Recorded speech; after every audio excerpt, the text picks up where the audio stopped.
And I point it at you, and then I'll go look at it at home, and if it is not, if it's not pointed correctly, I'll come back. It's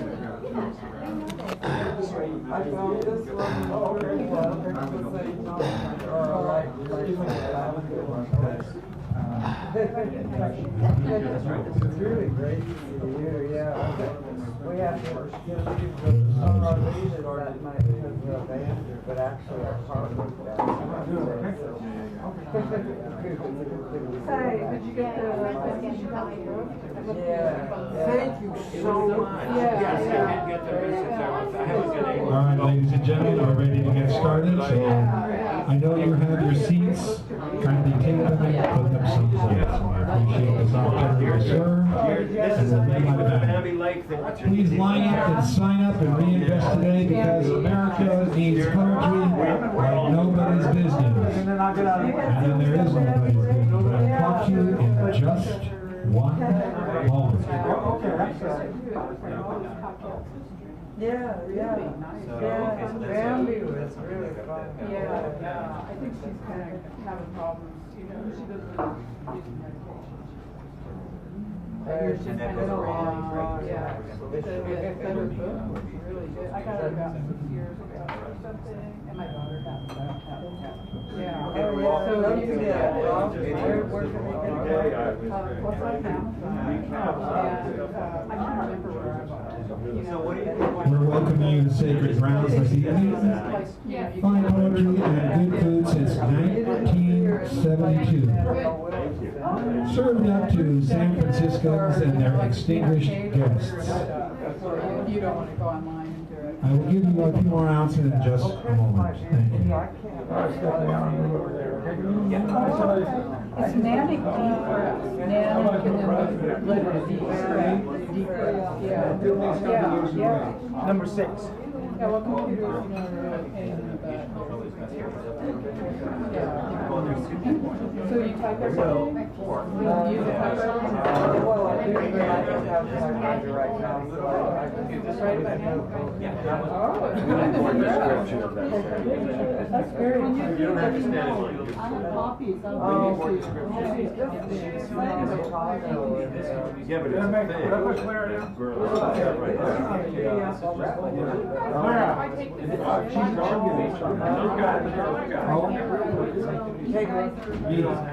Take what's wrong? She's going to sit there and put her camera. Here? No, over there. Yeah. I got it. Did you see what Matthew gave us? I did. They're going to make the wrong thing. It's absolutely right. What you want to have to eat. I just want a heated, Yeah, but it's a thing. well, just make it a,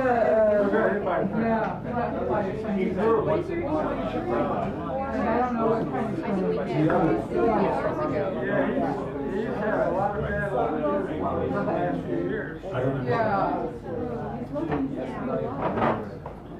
All right, ladies and gentlemen, if you could kindly take your seats, we'll get ready. I forgot that people had to line up and sign up. Sacred Ground since 1972. Thank you. Thank you. All right.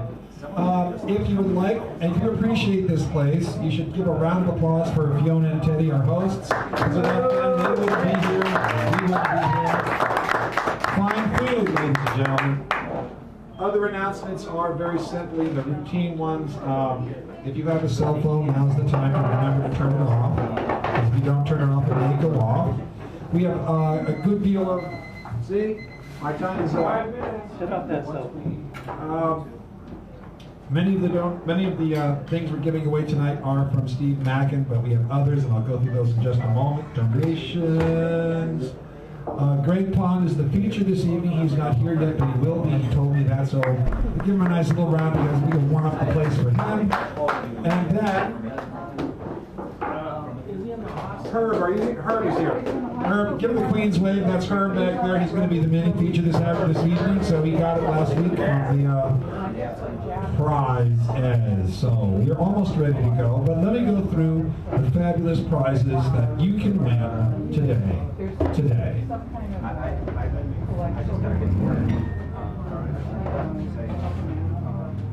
So first we have Piero della Francesca by Eleonora Biratti. It is a fine collection of religious paintings from the earlier ages. Excuse me, could you guys show a little bit of food? Bird World by Kevin Reinhardt, who was here last week. He's from London.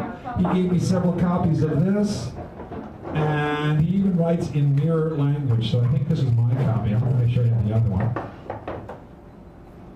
From Stephen P. Mackin, Seeds of Change. This was in his collection.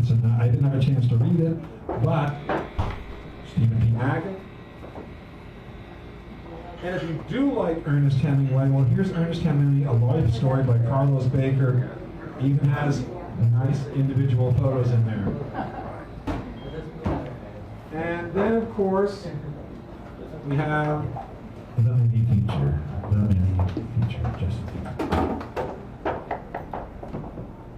Also, Lucy Leagrave, Tasteless Truths. And this is the copy that is going to be given away because she gave me a copy. And this is good. There's some nice pieces in here, so that's very nice. All right, so the way you get those is you stay to the end, and then we go to the door prizes. And if you're there, when we're here. Also, for a mere $5, you get this wonderful book, A Medal for H.D. Moe, 1937 to 2013, Tributes and Poems. I have a tribute in here, and there are other people that write poems in here over here. Owen Dunkel is in this. Don Brennan. I'm not sure. I haven't had a chance to look at it, but well, I know that several Sacred Grounds people are in here, and she's having these here for $5 each, and I already got one, and I already looked at it, and I already like it, so it's very nice. So let me see if there's anything else that I had forgotten. Great Pond, isn't it? Yeah. I'm sending you a tape, but I'm only going to tape Greg Pond's feature. I'm not taping anybody else unless you ask me to. So, okay. Just so that people know, I'm not taping you. I want to be taped. Yeah, you want to be taped. Me and Darren want to.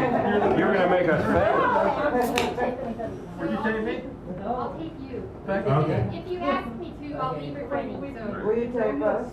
Yes. Yeah. I know. Also, Maggie H. Meyer, Memorial Poetry Contest. There's information right here. So take this when you have a chance. If you run out of those, I have ways of getting the information to you. And Matthew. That's a good one, and it's actually judged mostly by local poets. Yeah, that's a great contest. You can actually win it. Yeah. And it's featuring many local poets. I've won before, but I haven't entered yet. But time is running short, I think, right? It's like November 5th or something? 15th. November 15th? Yeah. November 15th for that. All right, so I will stop. And who's first up? Oh, Karen Huff is first up. I'm going to lower the mic, lower the room, give her a nice round, get this evening started, ladies and gentlemen. This is good, yes? Of course it's good. It's all good. That's all good. That's good. Poem haiku. This poem is not the poem I was expecting. Poems never are. Making the bed. Pulling sage fitted sheet onto my Victorian walnut bed, occupied only by myself and the occasional book or magazine. I thought of you and wondered how we talked so long without noticing time when you called last night. Looked at the dizzy height of my plush pillow top, making the bed an athletic feat to enter because it sits atop the railings, not between. Remembered how it felt, the rhythm of your breath, a gentle pressure against my breast when we hugged in the cold on Irving Street. I wondered if you sleep on your side and like soft mattresses, or if you sleep on the floor like a monk with a stone beneath your head. Later, reading Phil and Getty on the second floor of Green Apple Books, I admitted to myself how very much I want to make love with you, which does not mean I will.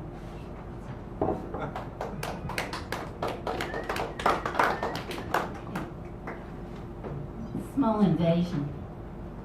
Silver gray fur, so shiny and healthy. It reflects the afternoon light from kitchen window. Bright eyes, nose twitching. She sits up, turns about, surveying room as though she is taking inventory or needs to make a shopping list. Stews beneath fridge before I think of camera. Well-meaning friends advise sticky traps or poison, making me recoil. Torture of the innocent or genocide against both mouse and owl. I will lure her with peanut butter and perhaps a tiny goblet of Chardonnay. Take her to the bushes along the walkway by the beach. She is only looking for warmth and comfort. Did I not also come here seeking shelter?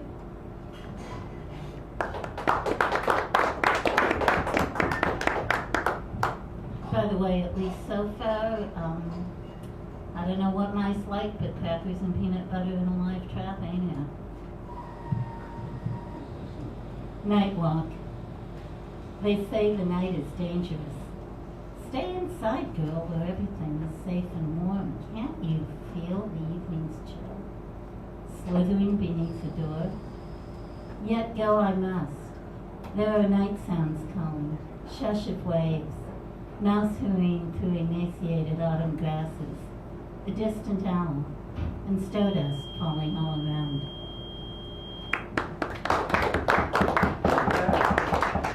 Thank you, Aaron Howe. All right, so let me just read. We have Buford, then Clara, Deirdre, Chris, Dawn, Stephanie, and Matthew. That's the batting order for the moment. Give Buford a round, please. Come along up. That's another one.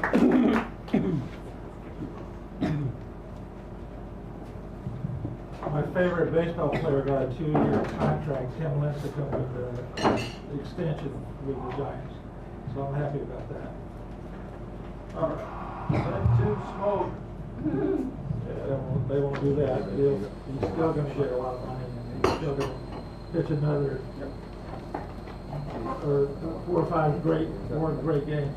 I hope at least. This is called insensitivity. I spread my I am tired. This is called intensity. I spread my intensity all over your phone. What's this about people wanting to cut off your payment?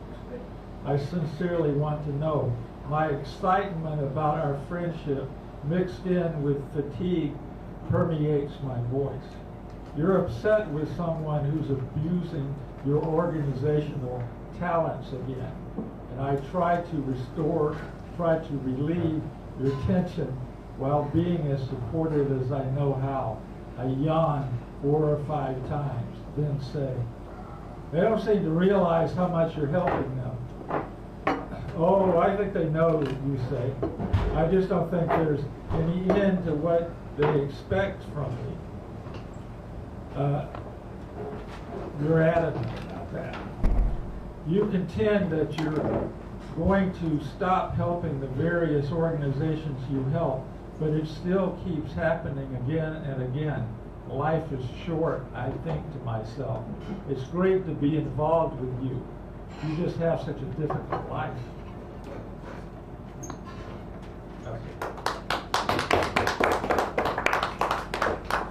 This is called Daddy's Anger. My father suppressed my anger.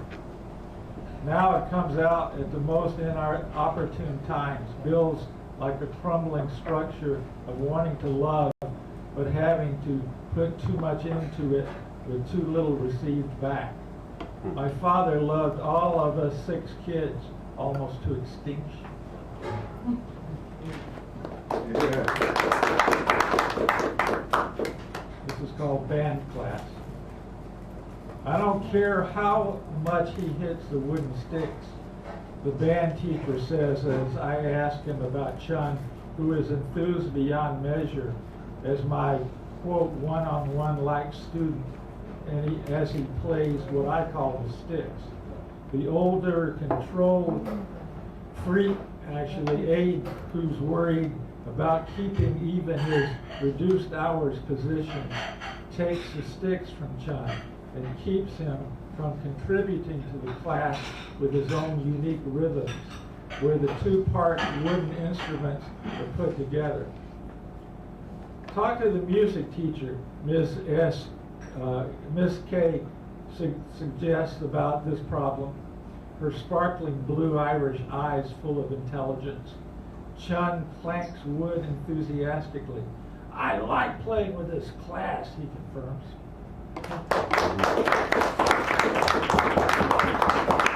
All right, Clara Sue, then Deirdre, Chris, then Dawn. Give her a nice round of people. Happy, good night. Are you the mini feature tonight? No. No, that's Oh, that's right. It's her. her. Garfield is the mini for the evening. This is titled Sonatine, and it is in free movement, like a musical composition. Sonatine. Agitato. Filthy fingers, white trash, a plastic bag of leftover, scavenger, thin beard, blonde curls. He could be a full-grown Adonis, spins an unsteady pirouette, howls, arms raised, rah! The man wants to sit down, but at the bus shelter there are all these girls waiting. He swings the plastic bag above his head. Out flies a fork and squirt of black beans. Filthy fingers nearly touching a girl's face. She moves. They all move. Out! He salutes them. Hello, kitty. Girls would want to date a full-grown Adonis.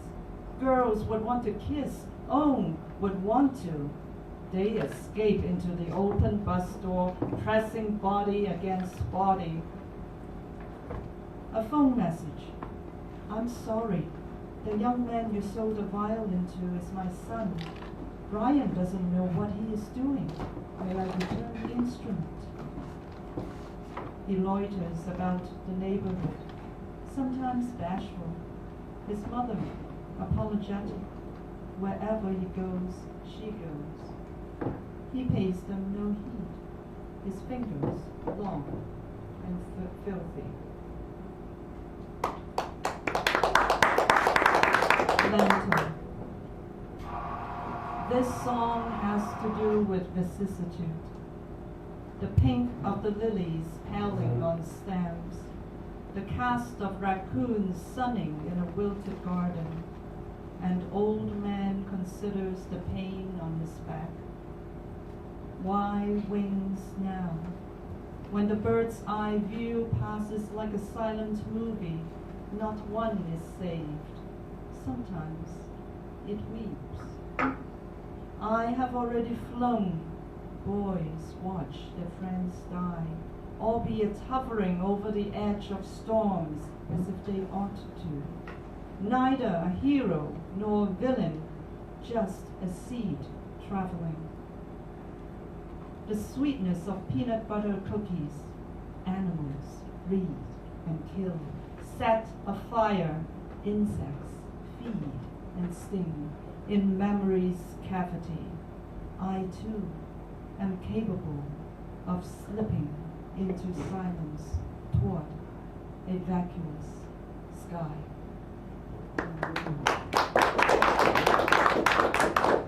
Rondo. We run a businessman. All sales are final. The certains rule the uncertains. What day of the week is this? What day of the week? The uncertains are certain. The scene looks strangely familiar. She is waiting of their uncertainty at the piano with pencil and eraser. I haven't practiced, but not so certain. Haven't practiced. Get off me! Get off me! Off! Another baby lying on the hospital bed. The certains, they said, push, manipulate. What to do? What to do? The uncertains push into thinking that they have freedom. Give me. Certainly, all the certains have to do, why did you do this to me, is to make this uncertain feel certain. Why? About their position and leave All I have to say is the uncertainty to whatever you are well, he is well, she is well. The certain of pose. This repetition is beginning to sound like a tick. Thank you.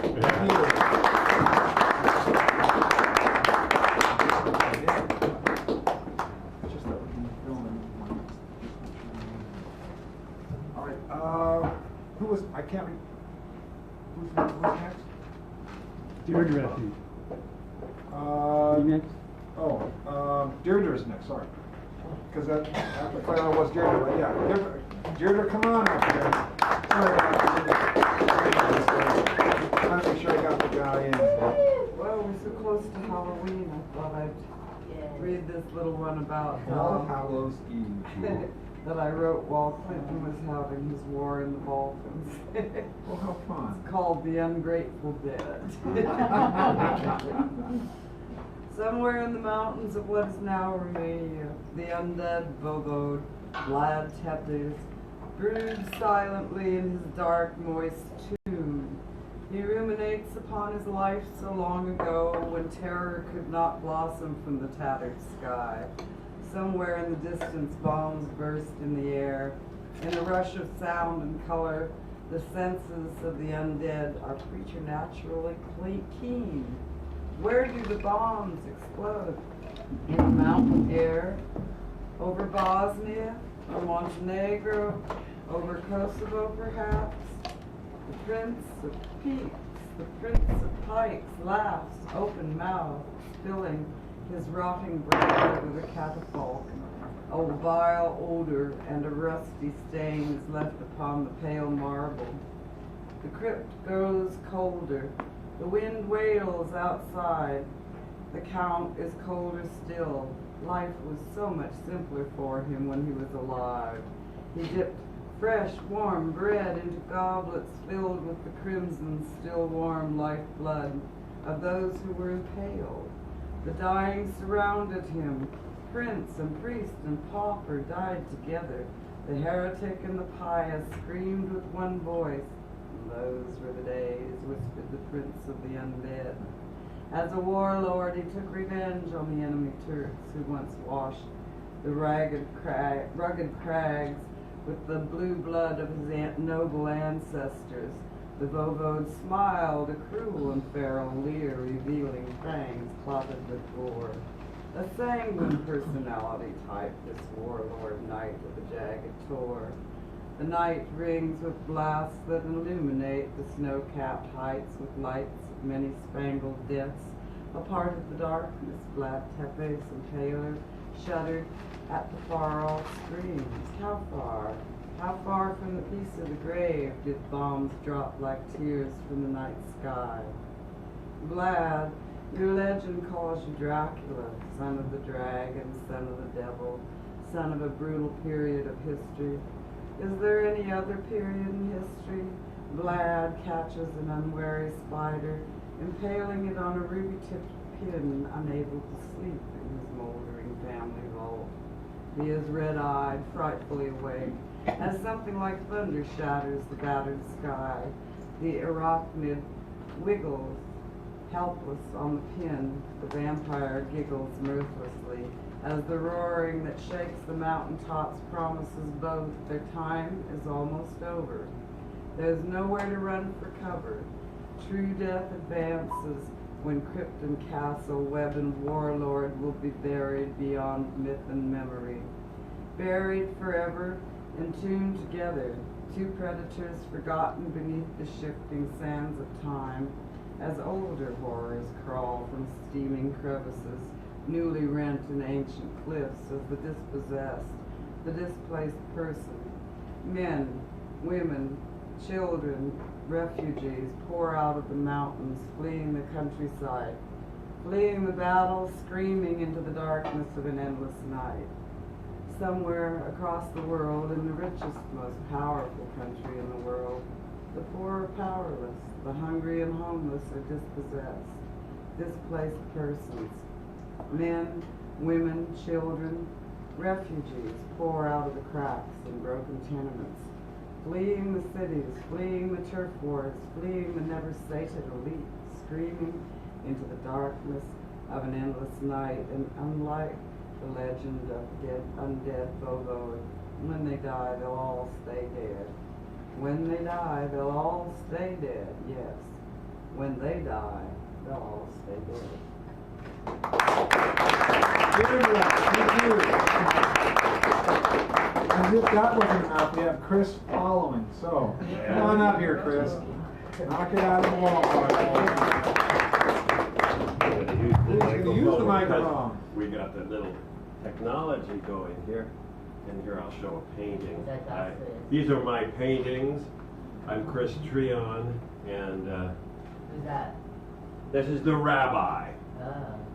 The rabbi. I'm doing some paintings now without being famous people. They're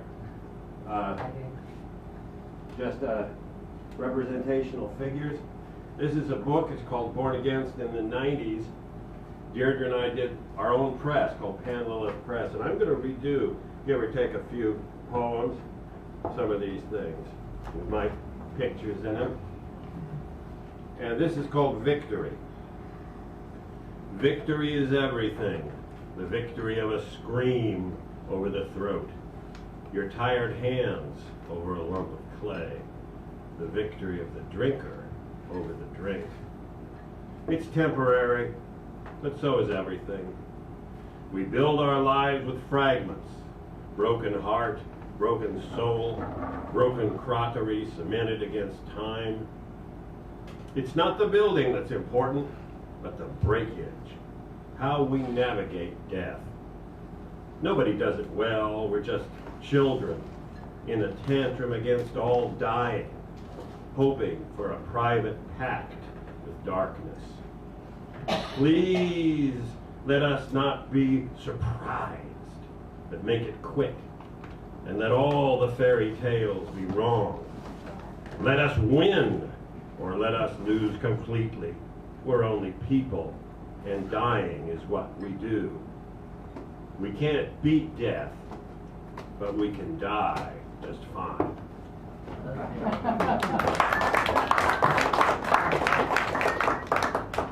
War of Innocence.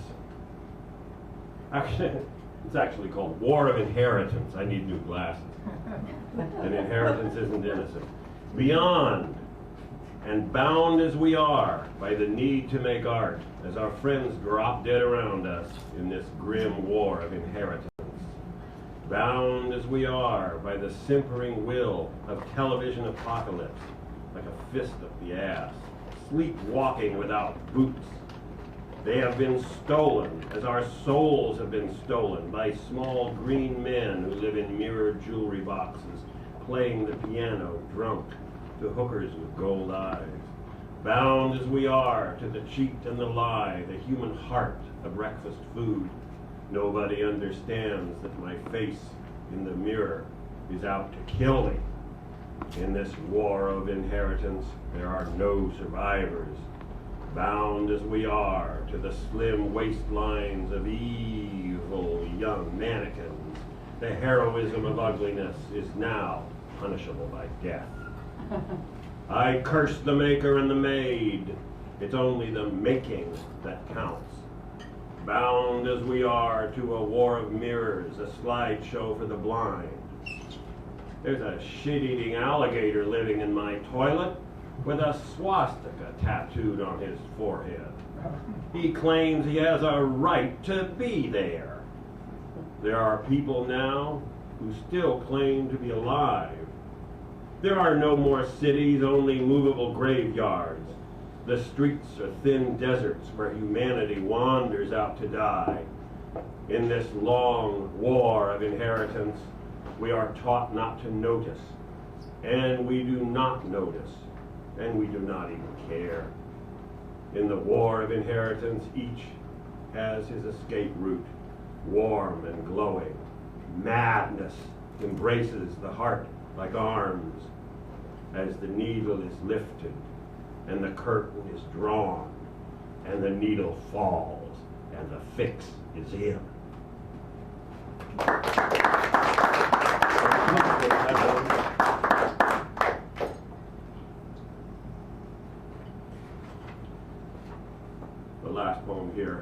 one. Just one. Just one single other human being. Not humanity. There is no humanity anymore. Not an idea. The world is sick with ideas. Not yourself. Only an idiot would try to save himself. Not your poems. Never your poems. Love one, and love her with slavish devotion, with slavish devotion. Then the world can and will turn to pigeon guano in your hands.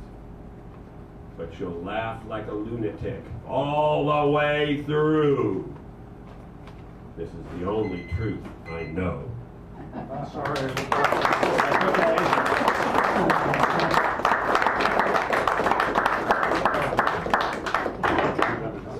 I was getting distracted by listening. I didn't watch him click it on. Thank you so much. And now Don Brennan coming up here, who was our feature last week. Give him a nice round. Le maestro de politique. This is a poem written in response to a painting. There's a name for that. Ekpraxis. Ekpra, one of those. The painting is by Charles Curtis Blackwell, who used to come here quite a bit, but we haven't seen him here. Blues in the abstract. The one up front, her thighs, the pulse of the entire room, driving one man for sure into not knowing where he is, except in the background. Maybe more than just one. Maybe that's the whole band back there, blinded by all the woman's glare, harder to see than an exploding star coming right at you in that feminine heat, that feminine beat, that rhythm lost in the colors of her thighs, as bruised and clean as the sounds from one of those other worlds, growling deep behind her lips, clean as the sweat and sweet breath holding her together. And that one dude in the back, all he can see is what his feet are telling him he needs to do, and all of them back there, the dancing man and the whole band, which ain't much more than a bass guitar, keyboard, and some sticks, chasing that crazy woman up front, and you can tell with one hard look that they're all in love with her, out of their minds in love with her, for what she is doing with their music.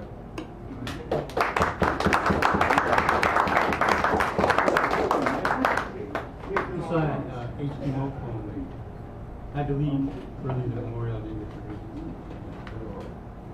A vulnerable apocalypse, neither, it's called The Life of David.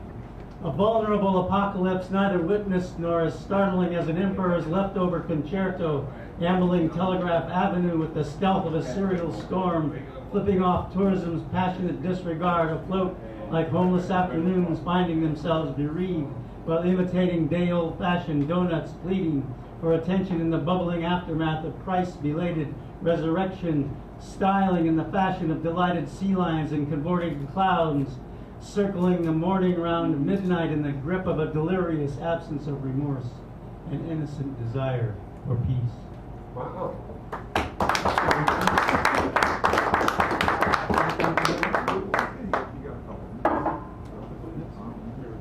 Old soul. Stepping off the curb in my athletic shoes, mildly disturbed, something begins to stew in my overcooked mind. Some aromatic presentation, I hope, for the old soul to digest. The old soul. I frequently seek her out among the scatter of molecules where she floats, blasé and oblivious to events so intriguing to the rest of me. I imagine her stretched out in a remote corner of the body, pretending to be lazy but hungry, a hungry cat purring for her dinner. Now and then she plays, digs in with claws and teeth, yet she attacks softly so as not to intensify the bleeding. At times like these I decide to dig in, but continually caught on some dilemma's horns, end up stretched out as an undernourished Hindu mystic pinned upon his bed of old rusty nails. There I lie in anguish over injustice, cruelty, war, believing that my distress is of keen interest to an old soul who hides herself inside of me, sleeps, eats, plays inside of me, yet remains always an unbridgeable distance away.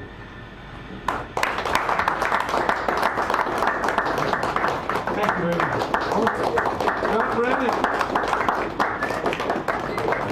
All right, that brings us to Stephanie Manning, then Matthew, then Jack. So give her a nice round, please. After Jack, Owen, and Ann, and me, and Eddie. Remember, this is a professional venue, don't do this at home.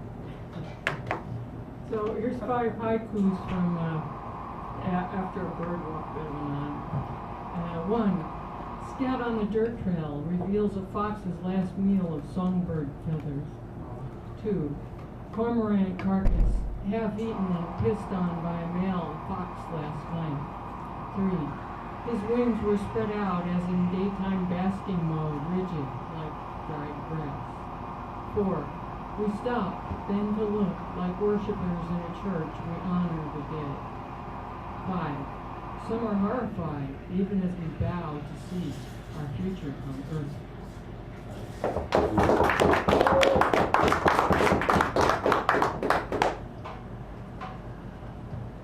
Man confuses wife with the vacuum cleaner.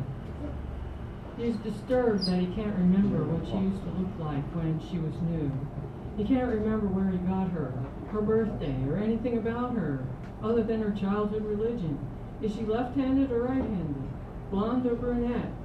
What does she do in her spare time? How did he lose track? Did he ever pay attention to these things? He seems to recall the memory of love, but wasn't that something he dreamed of? Oh well, it's time to clean the house. Time to get out the vacuum cleaner. Such a life. But what is this? What is this? The vacuum cleaner has sprouted arms. A stack of books is growing inside the closet, and she is talking about traveling. But who is this? No one he knows. Stephanie Manning, thank you. All right, Matthew. Yeah. Matthew Rogers. He has returned, this prodigal son of ours, or cousin, uncle, whichever. Okay, Just be loud. so I have 10 poems. I'm gonna read them in quick succession because they're short. So here it is. Are you a Catholic? The little old lady asked me after hearing the news of a mutual friend who lost the use of half her body because of a stroke. No, I'm not, I said. She paused and then looked away and then back at me and said, well, we all think we're on different paths, but they all lead to the same place in the end. I smiled, she smiled. We both knew that everything was going to be okay. 2. The boy who forgets he has a pair of wings feels like a little heart surrounded by an infinite ocean, with memories of a time filled with peaches falling from the branch and into the palms of boys under the moonlight. Every day he looks upon his sea. Every day he seeks to get back to that time where he spent his days stretched out under the beautiful panorama of sky and got lost among the clouds. 3. Passion is a flower, he said to me as he handed me a bouquet of flowers. Where did you hear such a phrase as that? I asked him with a smile. And he told me that he had read it in an old book, and that back in ancient times when humanity had it good, they spelled the word beauty with a capital B, and that love also was capitalized. 4. Do you want an orange, he asked. Sure, I said. But why don't you want it, I asked. I never liked oranges, he said. They're messy and sticky and hard to peel. Well, I said to him, taking his orange from his hand and lightly grazing his fingertips, you gotta handle them tenderly. 5. My life used to be so magical. I used to think that anything was possible, the old lady said. But then what happened? The young boy asked. The old lady pauses for a while as if to recall a long-lost dream. I think I got cynical, she said at last. Why do you think that happened? The young boy asked. And the old lady immediately responded. Pain, she said. 6. Like an ancient Grecian boy who for the first time sees Aphrodite emerging naked from the ocean, still dripping from the water that ever so lightly is moved by gravity down the subtle contours of his skin. I see you and I am afraid to approach you, because you are the very manifestation of the dream that my heart has always dreamed. 7. There seems to me to be something in poetry that is eternally important and at the same time fundamentally superfluous. 8. There is enough smoothness in his skin when the wind comes to embrace him, it is envious. 9. The little girl looking at the moon and weeping. Why are you weeping, I asked. Night after night I just sit and watch it, she said, but no matter what I do, it just wanes.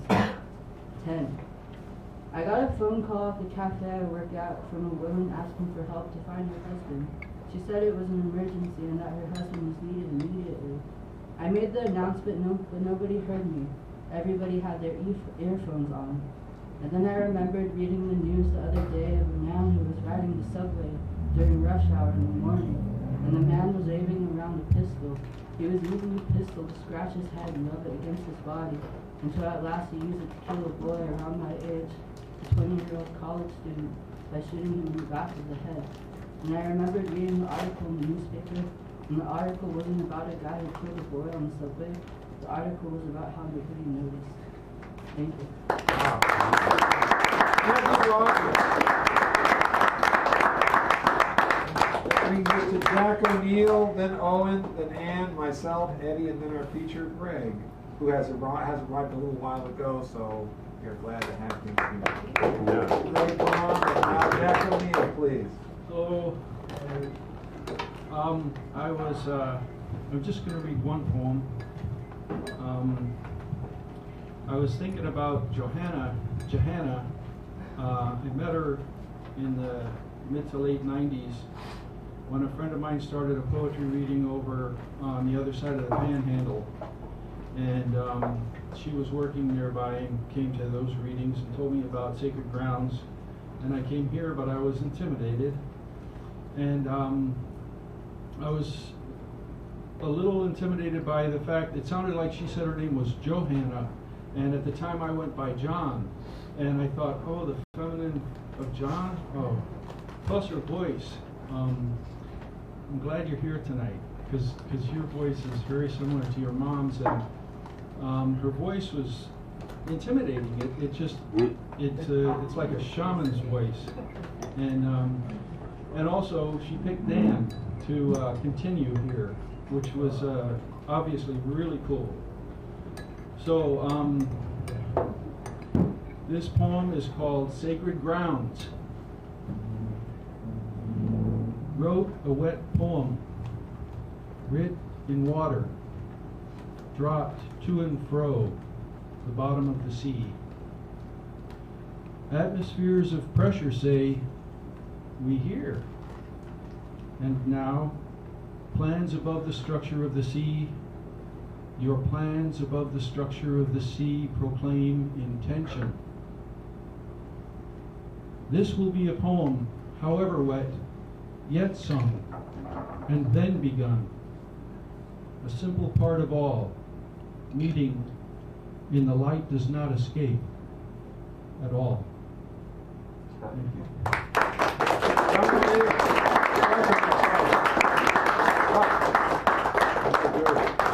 All right, thank you. And now we have Owen, then Ann, myself, and then Eddie for our feature. Give a nice round for Mr. Owen Dunkel.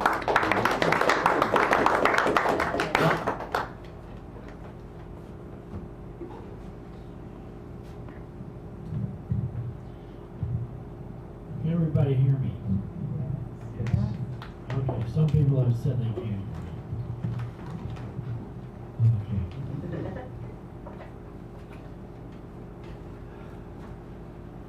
Unfortunately, I lost a lot of my latest poems, so I have to start all over again. This is my one poem in here. The Fallen Shoe, a poem in prose.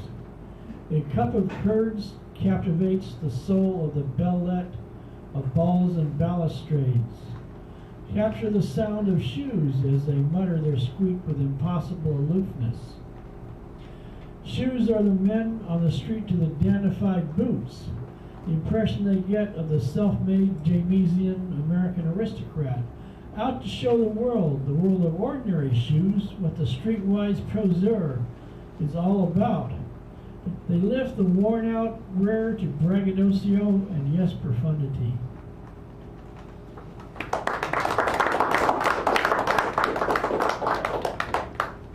This is a poem that Claire has published in here that's a tribute to H.D. Moe. I wrote a poem about H.D. Moe years back, dated 7/29. Anyway, to H.D. Moe.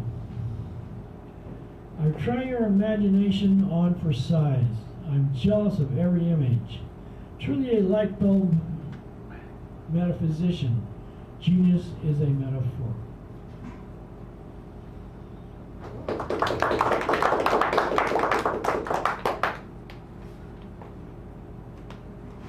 Now we're from my chapbook, Tight Sung Outcry.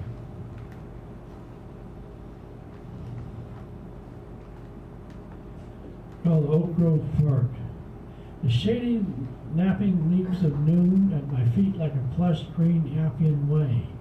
Dark light green grass and the sway of the vast expanse of the moon. JPL and Devil's Gate Dam. Soon the tides of night, come what may, make all the memories to say every spring in May, the sun of June. The grass turned brown, the matter it used to make. The thunder of the sky, the jets, dishes clatter. The day would not be half asunder. Our sliding doors shake lightly. We know the answers, we say so slightly.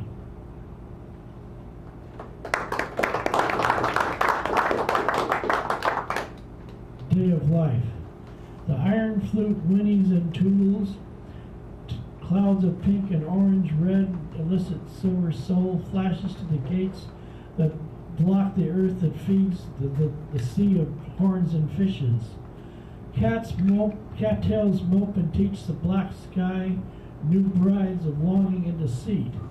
We say so to further beds of lava and reeds blowing, imploring the wind to chasten its huge lungs, an impious stride of death.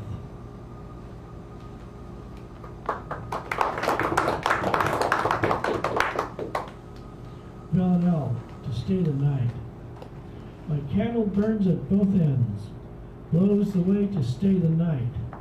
Ask the morrow to make amends.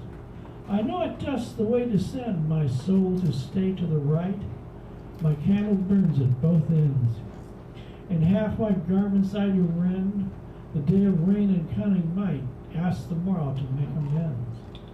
2 ladders with doth bend Thursday's wreath. My soul contrite, my candle burns at both ends. Torn cases, a man does find a way, flimsy, flows like a kite, asks the morrow to make amends. My head spinning queasily does wend its slow way towards the fallen light, my candle burns at both ends, asks the morrow to make amends.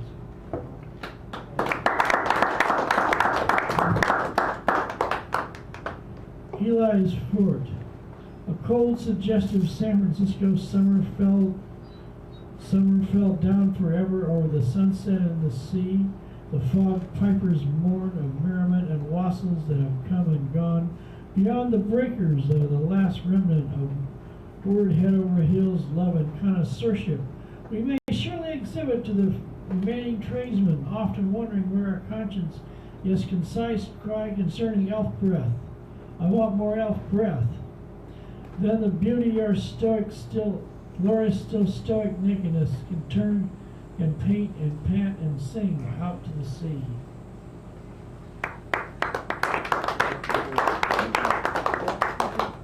Okay, one more. The Flying Dutchman.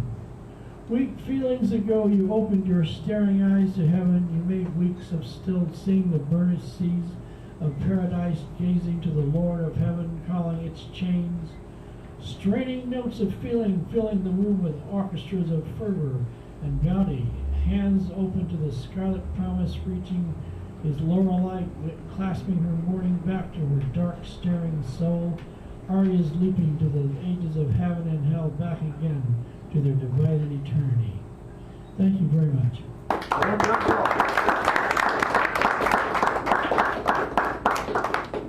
And now this brings us to the vivacious and talented Ann Leonard, who will come up. Well, are you going to argue? No. Talented, vivacious, San Franciscan par excellence. Thank you. Ann Leonard, give her a nice round of applause. This is I've been reading from a book I wrote about San Francisco first wave punk and industrial, 1976 to 1981. And the first chapter is about The Look, which was really based on something pretty incredible. Andre Breton's feelings about beauty must be convulsive. And my first chapter is called Punk Eye Candy, a super soul food. And so, okay, I've read some of it already, and let's see. Vicky Schrott, an actor from Long Island and denizen of the Mutants Loft on First Street, was known as one of the few girls who could slam with the hardcore in the pit, and she proudly wore a huge dark shiner for a couple of weeks. More memorable for some, however, was the night when her t-shirt got torn pushing and shoving at the stage front, exposing a fantastic pair of tits. Dressing up for her was wearing a tight black sweater with a huge hole under the arm, all the better for a hairy-pitted girl working up a slam dancing sweat. She egged on bands and fans alike with her salty curses and free spirit. New images whizzed by along with old ones, torn up and rearranged like crazy cartoons. We were striking them out with shockwaves that wouldn't stop. The word cut up, brainchild of William Burroughs and Brian Geisen, became all the rage when the newly developed Xerox machines, fast, cheap, and easy publishing, put wave after wave of punk posters on the street. Ripped off the page and into pieces, words and letters were set free and collaged onto posters, fanzines, and single sleeves in wild abundance. Venting our outrage and accusations, we turned the same spray cans, stencils, and magic markers we used to graffiti walls and buses onto our clothes. Armbands, shirts, and jackets were covered with slogans and band names. In Los Angeles, the weirdos Nikki Beat, Epstein, and others turned scraps and bits of garbage into fashion when they pinned labels, gum, and candy wrappers onto their shirts and jackets.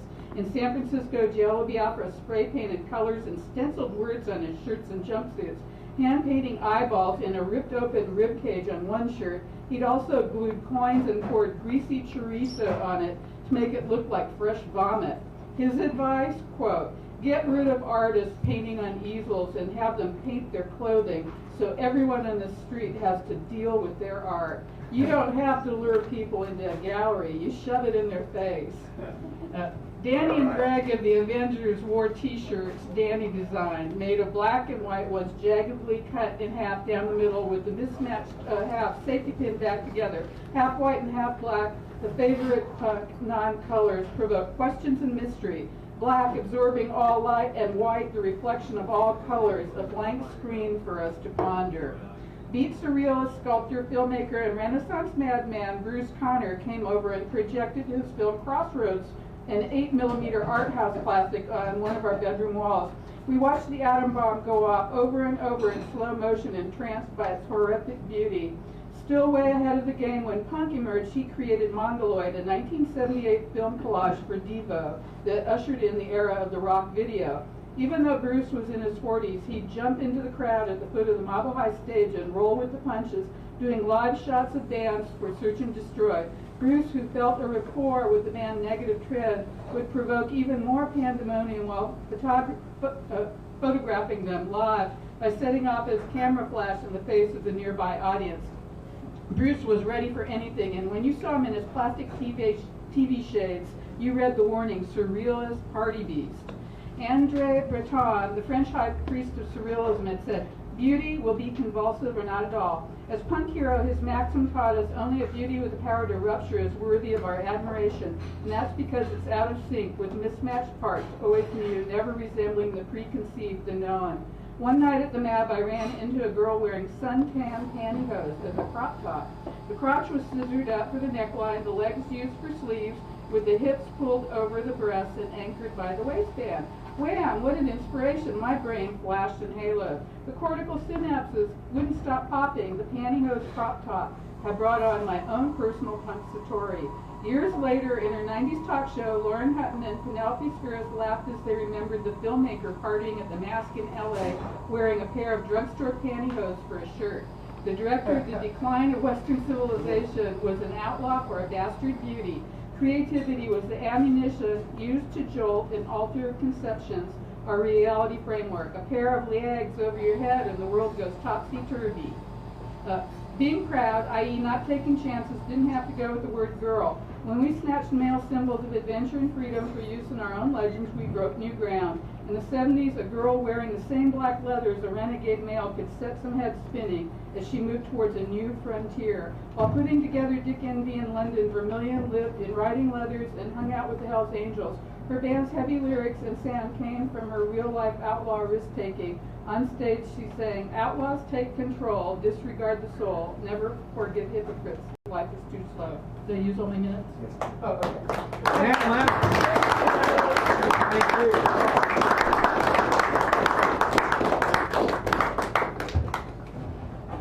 All right.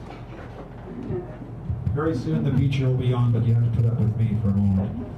So when I get up here, I never really know what to do, and sometimes I leave it up to you. But I'm not going to this time. I'm going to be responsible for this. So about a year ago, or a year and a half, I wrote this, and it seems to have become timeless. So you can be the judge of that. It's called Good Evening, Ladies and Gentlemen, and here now, the news. Scientists say that the melting Arctic ice could be another source of pollution for the world. Over the decades, unfriendly compounds such as DDT have been collecting in the ice pack so that now, as the ice melts, the devastating compounds are being released. More later, maybe lots more. In Washington, Congressman David Wu resigns after an 18-year-old accused him of Congress with her. Some sneaky news results from a recent Pew study indicate that white families in the U.S. have a net worth of some 20 times that of black families on average. But who, I ask, is average? Certainly not Kimberly Wimberly of Little Rock, Arkansas. We hear she has learned her lesson. After finding out that she couldn't be the single valedictorian, even if she did get the highest GPA and had a stellar record, nope. You see, she is black, and down there, that's all the splaining that needs to be done. She's taking them to task and court, and that game will not start out love.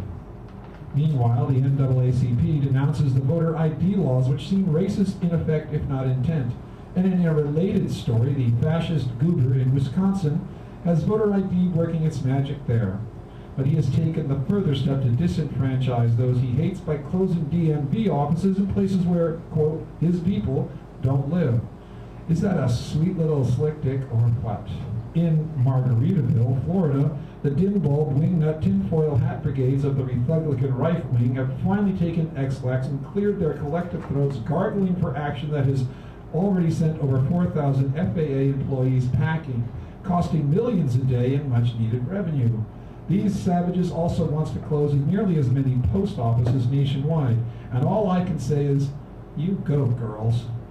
The damn no-craps want to fix this, but are apparently wussies because they can't get it up or jam it down anyone's throat, not even their own. The garrulous old poopers, GOP, wanting to make progress, have engaged Mr. Sean Insanity Handy and Britt the Anal Hume to help them clarify the vomit they're spewing to make it palatable for infants. Overseas, the word is Japan is experimenting with beef cattle, but so far no one seems to think that cesium is a condiment. However, you can still find this unique kind of beef in the stores. Just look for the glow-in-the-dark labels. Randy Vickers resigned today after his cyber attacks struck the CIA, the Senate, the White House, the House of Representatives, the Pentagon, the Supreme Court, all while apparently no one noticed. NORAD is conducting training flights over Washington, D.C. this weekend in coordination with everyone else under the sun. Maybe they'll learn how to prevent a defenseless commercial airliner piloted by untrained idiots armed with box cutters from crashing into anything. So we might hope. Iran blames the U.S. and Israel for yet another shooting death of one of its nuclear scientists. So inquiring minds want to ask, so who do you think is telling whom what or why? Meanwhile, in Afghanistan, British troops using 30mm cannon fire turned 5 children working a field into hamburger. In Jefferson County, Alabama, the Uzbek man who was arrested after repeatedly threatening Obama's life while buying machine guns and explosives. His neighbor didn't think anything of that was too unusual, and although some of them thought his accent was odd, they became really suspicious of him when he didn't seem to know what the Crimson Tide was. And in a spectacular, perhaps record-breaking public display of absolute ignorant, unfathomable heartlessness, Glenn, the old dickless wonder Beck, compared the youthful victims in the Norwegian tragedy to members of the Hitler Youth, saying, in part, there was a shooting at a political camp, which sounds like a little, you know, like the Hitler Youth. I mean, who does a camp for kids that's all about politics? This is very, very dangerous. In related news, the accused, Mr. Breivik's records indicate that he enjoyed cruising Tea Party websites of a Miss Geller. In other online posts, it was discovered that Mr. Breivik had wanted to put liquid nicotine into the hollow point bullets he used to ensure a greater kill ratio. Black in America, President Obama's fortunes continue to plummet as many of his former supporters continue to hold up signs at rallies and elsewhere using the mysterious letters WTF, whatever that means. In Washington, the acrimonious so-called debate over the debt ceiling continues to entertain, while those who have all the money in the world don't give a shit about those who haven't got squat and can't do squat about the biggest ripoff in history, since the bailouts anyway, or the other bailouts, or the bailouts before them. Anyway, no one has any idea of what to do or what will happen, and there is no plan B. Well, that's the news tonight, ladies and gentlemen. Thank you for tuning in, and good night, Mrs. Calabash, wherever you are. Thank you. All right. Thank you.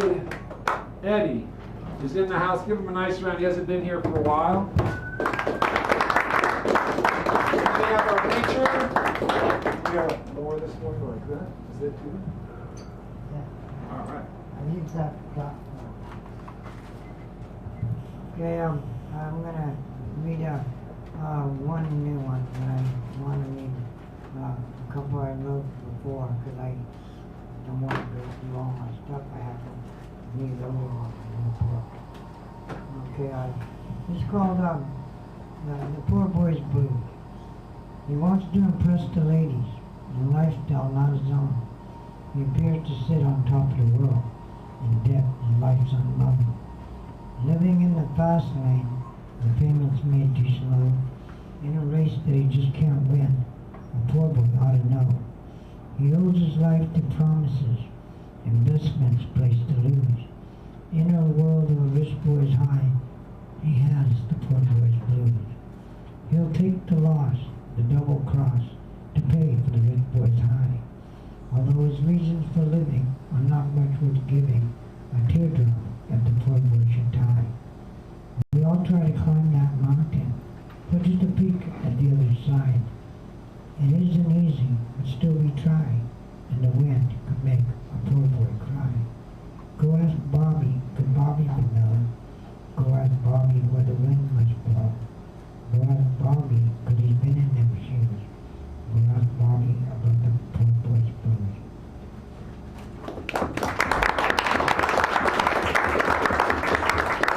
Okay, I want to read I Died for a Cigarette. Some of you haven't heard it, but these people asked me to read it today, so I read it, and I haven't really read it in a long time. So some of you might not have heard it, called I Died for a Cigarette. I tried to stop smoking, but it seems I can't quit, because each time I tried, I had a nicotine fit. I felt kind of funny. In fact, I went nuts. I was digging in ashtrays for cigarette butts. I remember the times that I stood up till 4. I was gathering my change for some Arabic store. Now I lay here with cancer for the guilt and regret that I ever lit up that first cigarette. One led to another, and soon it was packed, so I smoked like a train with my lungs on the track. I never would listen to the Surgeon General warning, and I would light up another as I awaken each morning. I tried to stop smoking, but I just couldn't quit. I gave up my life to my nicotine fed. I tried to stop smoking, but I just couldn't quit. I gave up my life to my nicotine fed. So my money is funny, and my credit still talks. Please bury my ashes in a cigarette box.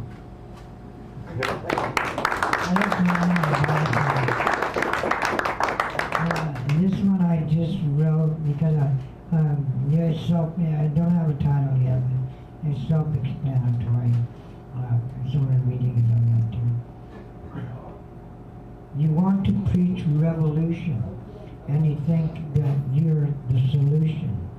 So you write a book of all the times you were took and arm monkeys with a new constitution. You look for the hearts that are bleeding, sad poets at the open readings. You spit when you talk, in defiance they'll flock and eat all the shit that you feed them. You never bought a poor man a cup of coffee, but you supply him with all of your guns, and a fool to do all your dirty work. You lead them and you not carry one. Your mouth is your gun and you shoot it, and the blind will lead the blind if you knew it. I watched from afar, and I know who you are, for I am a poet too. So when you stir your revolution, I know of one great solution, and people shouldn't listen to people like you. Thank you.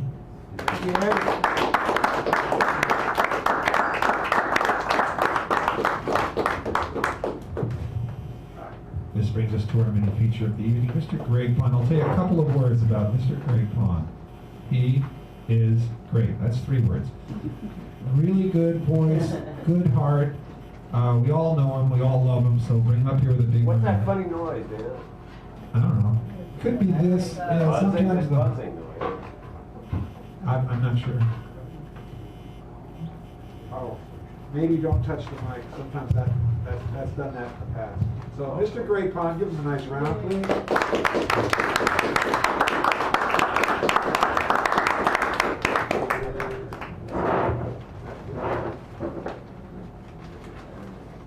Yeah.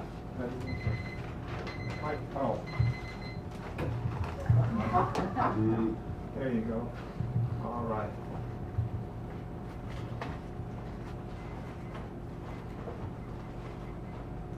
Good evening, everyone. Thanks for coming. Thanks for braving the chilly air and the lure of the World Series.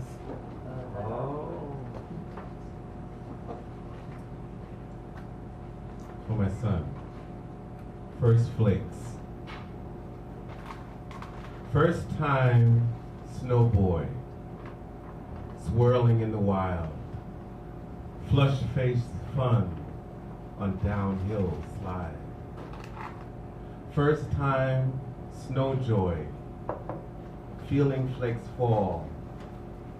From butterfly invasion to warrior snowball. First time snow toy, frosted fingers fling. Icy ball thrown to red cheeks sting. First time snowboy, angel on the ground. Flew to heaven ecstatically while the flakes were falling down.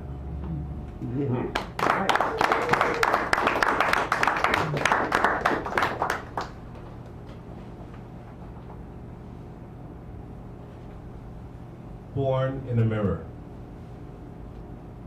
Born in a mirror in the middle of the mix. I stand transfixed by the image I see, which has most of my features but looks nothing like me. Born in vulnerability, the truth lies on my face. I lose my place too often and easily, giving up then giving in, all the time wearing the discomforting grin. Born in a window, see me as I see you, looking glass through the ego of the prism of egotism. A crystal heart broken in pieces and parts, no longer immune nor shatterproof.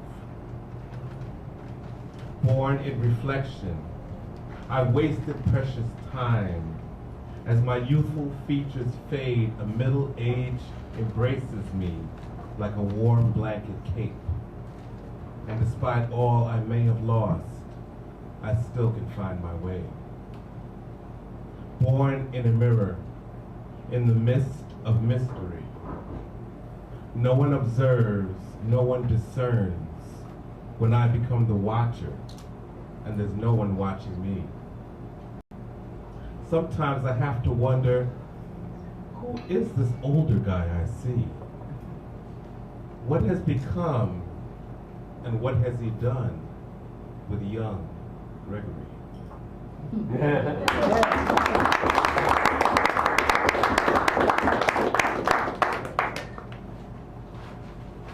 Look at me, I'm running blue, layer by layer. I'm inside out, so close to the pain, I can hear it shout. Black and blue, the colors I use to reach the deeper parts of me, down to my poetic roots. Underground where mystery hides, undercover and out of sight. Black and blue. As the twinkling stars dot the ebony canvas, like white lint on a navy suit. I separate the lies from truth, brushing dust from the corner of the sky. Black and blue. Melancholy blinds my way, misery streaks down my dark cheeks and stains my pillow gray. But by the time the next teardrop falls, I'll surely be feeling no pain when I'm back in black in my blue room, watching an indigo flame flicker, rocking in the cradle of my wicker, sitting with a bottle of liquor, listening to the howl of the moon.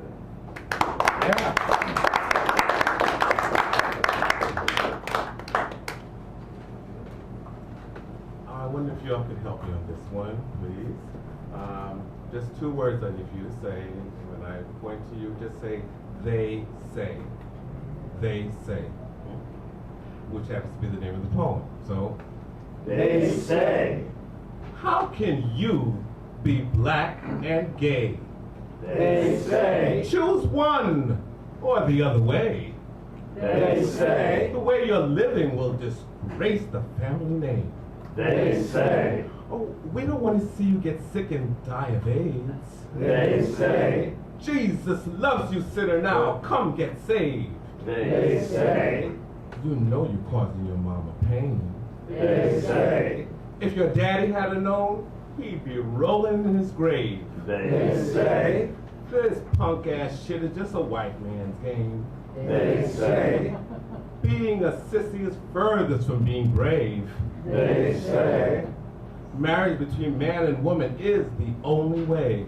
They say. They're not in denial. They say. just hate your lifestyle. But they love you anyway. Or so. They say. Say what?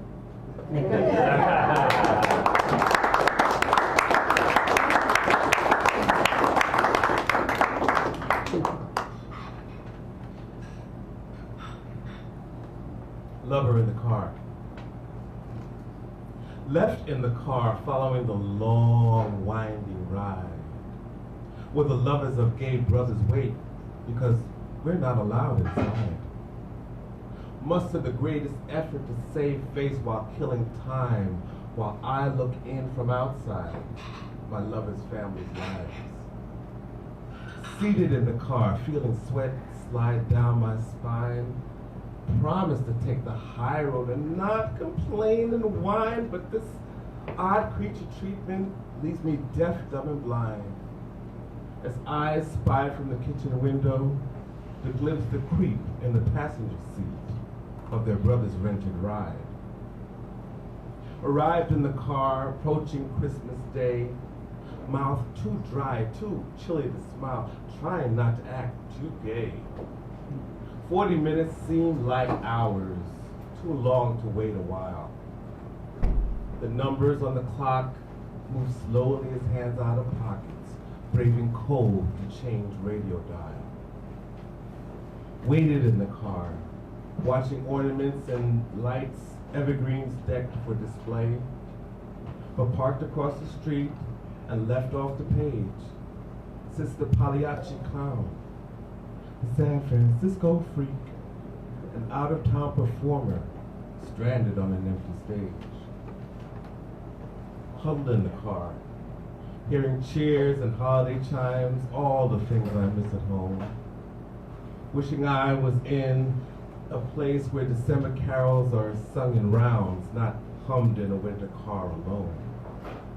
Garland tinsel and front door wreaths, frost-covered windows and chestnut heat. All around, festive sights and sound remain a frozen arm's length away from me.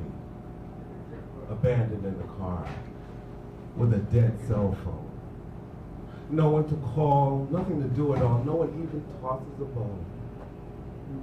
The nativities glow as the sun goes down, while they roll up the streets in this one-horse town. So Christian soldiers can march tall and proud, pretending they're disciples of Jesus, just because they draw a crowd. Stuck in the car, sitting, steaming, shivering with cold, so close to Kwanzaa, so far from home. Because here, season's greetings only extend to straight couples, children, and selected friends, to born-again church folk or heterosexual kin, but not to those whose wrists are bent, or who look like women but act like men. Company in the car, lover back at my side, who didn't want to visit without me, though I told him I'd be fine. Still I could see the pain on his face, could count the tears in his eyes, when the prodigal son was welcomed home, while his lover waited outside. Headed in the car to catch the next airline flight, getting the hell out of Dodge post-haste to spend a Merry Christmas night with family and friends who value my worth, who wish peace and goodwill to all on earth, who don't believe some are blessed while others cursed, especially at this time of year. Though my lover's folks made it very clear, they've got crosses heavier than me to bear, and I just wish I still didn't care so much. Yeah.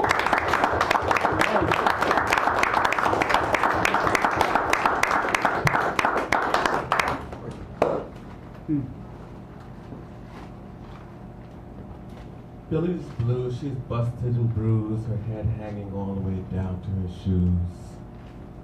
Billy broken glass in one hand, clad in black sweater, crew neck and plaid pants, awaiting her cue with eyes downcast, teetering on the jagged edge of jazz just before the saxophone's blast drowned out the sadness in the song she sang. Billy trapped behind battered glass, veiled by a frame so randomly smashed it left lines on her face like a spiderweb map. Left me to lament the loss of the lady on my wall, watching the crystal shards fall from the classic photo to the shattered floor. Billy hanging like a worn coat rack, waiting and wasted at the microphone stand, cut along the jagged edge of jazz, broken glass, cradled in one hand, just before the studio band played through the night, just before she sang the blues in black and white. wearing a silver pendant with her hair pulled back tight. Billy, cracked, ice-filled glass. Life splintered on the jagged edge of jazz, left her with puffy hands, swollen face, made her shoulders sag.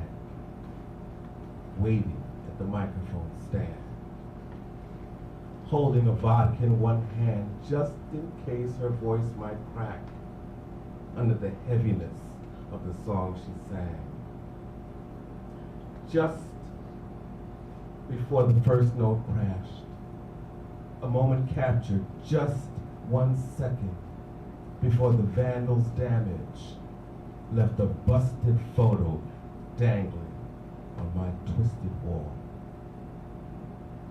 Billy broken glass in one hand.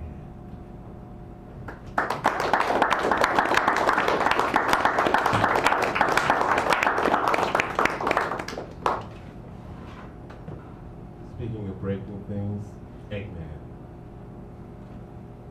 I ain't no Humpty Dumpty baby. I'm the omelet in your dreams. I'm the scrambled man in your frying pan, and you know exactly what that means.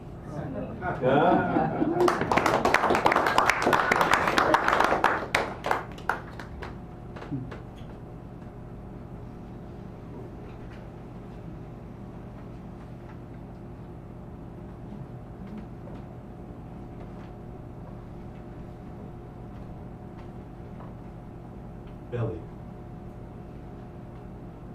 He spanned the transatlantic, floating in fetal boat, in the belly of African ancestors descended from centuries ago. He crossed the pond with elastic arms, stroke by belly stroke. Ocean trek to the Caribbean west from the coast of Sierra Leone. He paddled belly up past Middle Passage trade, where white caps wave like headstones bobbing over the watery graves. He swam across gigantic blue, glued to the belly of a boat, feeling the taut of a slave's umbilical cord wrapped noose-like around his throat.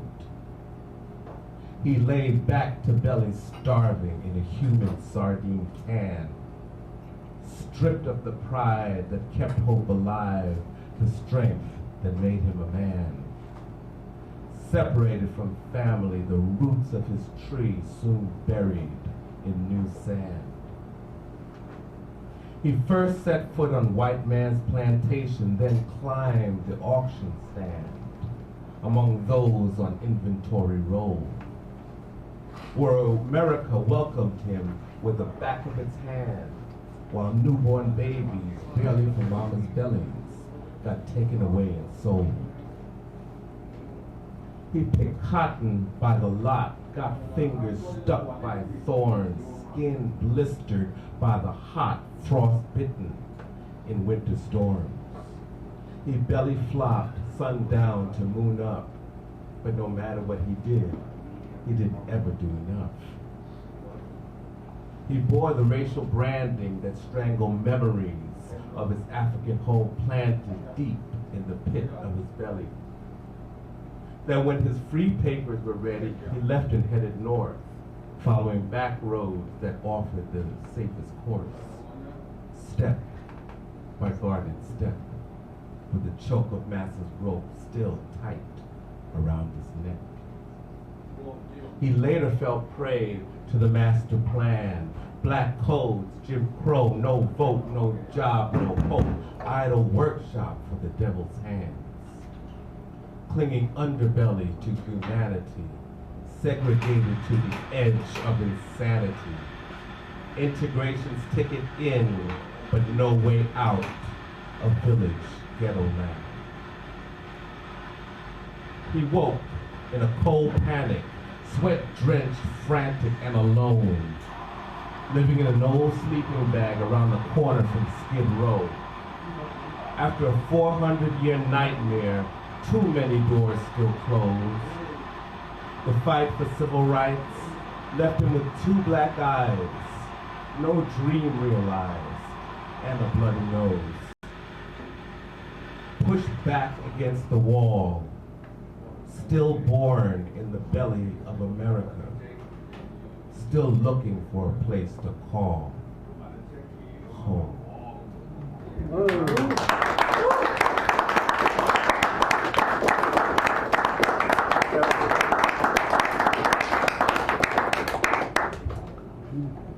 I lost a dime in a garbage bag. Tried to retrieve it through the wet and the yuck, but with no success or easy luck, too thin for fumbling fingers to find. I had to laugh to myself and ask, is that dime really worth a handful of slime? Well, of course I said no. I released my obsession, let my search go, and tossed the trash instead. But you know, if that had been a quarter, I'd have ripped that bag to shreds.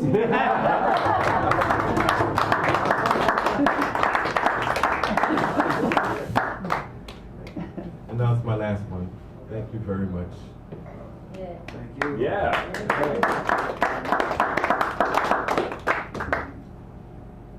Brother, believe. Brother, believe in more than what you see.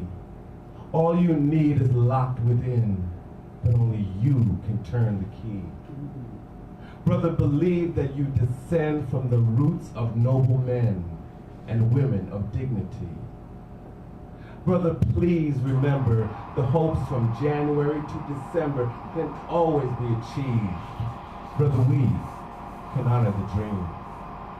Set your sights on the horizon higher than the rising tide. Brother, keep your eyes on the prize.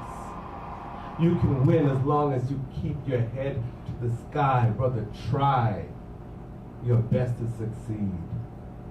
When everything turns against you and you just want to scream, brother, be all that you can be. Have faith in yourself. Keep reaching your dream. Brother, lean back on me. If you need a friend or the mountain gets steep, brother, free your mind and dig down deep. All you need is more faith than a mustard seed. Brother, see your mind is the lock, your heart is the key. Open your soul, please, brother. Believe. Yeah. Great job. Great speech.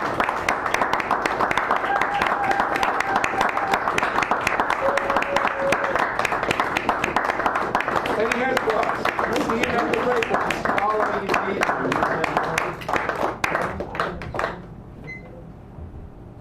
That was great. This evening has been a great evening, and that was great. I'm glad that Greg came tonight. You were here and we were here. We're going to take a 10-minute break, so the viewing audience out there in the world shall enjoy a 10-minute break. Remember, for the people here, we are still streaming, so if you're going to say something, remember you could be on tape. So 10 minutes, we'll be back. We got several really good poets coming up, so hang out and we'll be ready to go. Thank you so much. Talk amongst yourselves.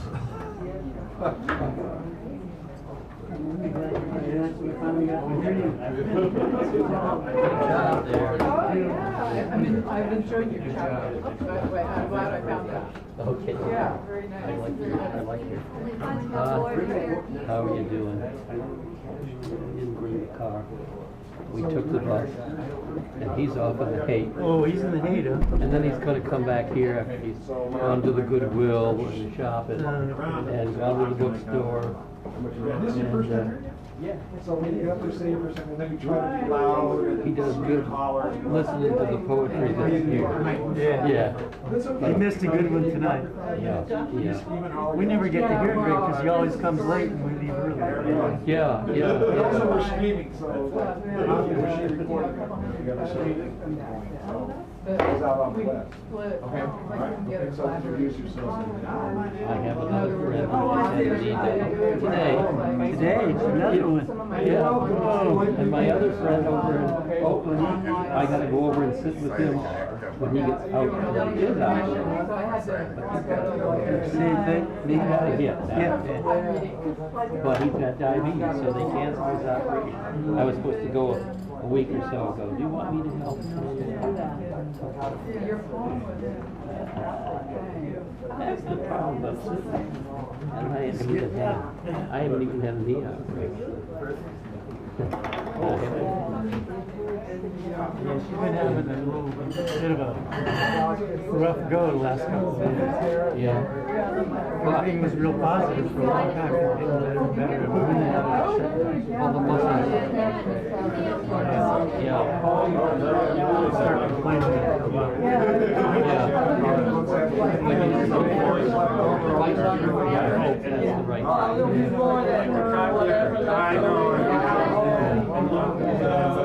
Good to see you. Thanks for sending me all that stuff in an email.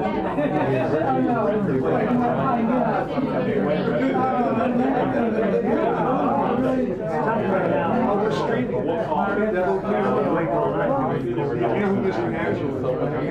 he sets this up next year. So you're wrong.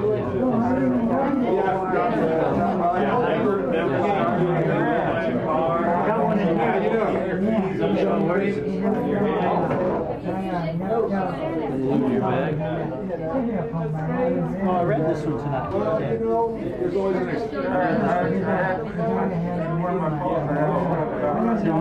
Well, you sounded good. Oh, it's a normal. Yeah.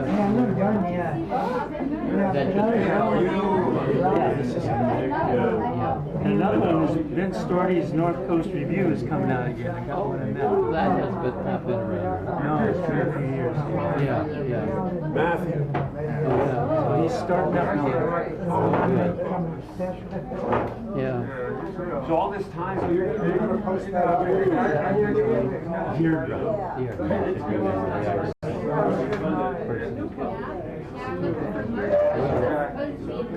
Great session at my place. You were watching.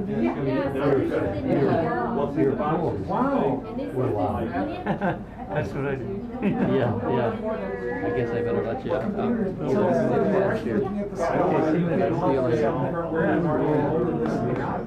Say hi and love Richard. We haven't been using that car very much. It's been breaking down. But we'll get better fixed. Yeah. But it was 7 weeks to get fixed where it is. But it needs more stuff. Goodbye, dearie. Okay.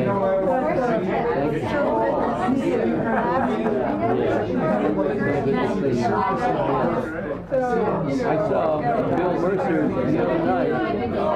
We both saw, Richard and I both saw him. It must have been like Sunday night. At Simple Pleasure. We were going to go to see a movie there. And he wasn't at the movie, but he was going into Simple Pleasure. So we got to say hello.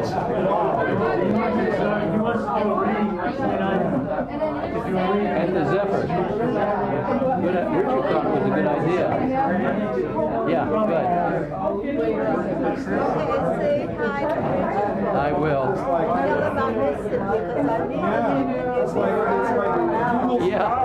Yeah, he's on the bus too. Yeah, okay, yeah.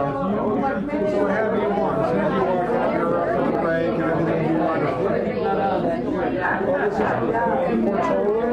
They used to have a street fair where I used to live, and so these are different things that are in the Portola district or the Portola district of San Francisco. Some of these things are no longer there.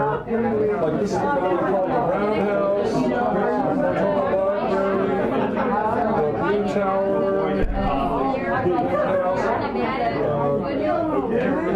different things that were in my neighborhood. And I got this at a street fair. I used to live on University, which is off the Silver. which is over near like San Bruno, so the south. Like, San Francisco is a square. Imagine the bottom center square and the top third. Oh, thanks. So that's kind of where No, but I mean, I have to go because I have to go away across town. we love you, respect you, and we hope that you get back. I would. Yeah, it's just so cold and I'm freezing out there. Nice peacoat, though. Oh, thanks. You're doing fabulous. Okay. Well, I'm tough. I'm stay. And then we can hear, Garrett and everybody. Hi, how are you doing? I haven't seen you in a long time. I remember a long time. Well, some months ago. Yeah. But he's okay now.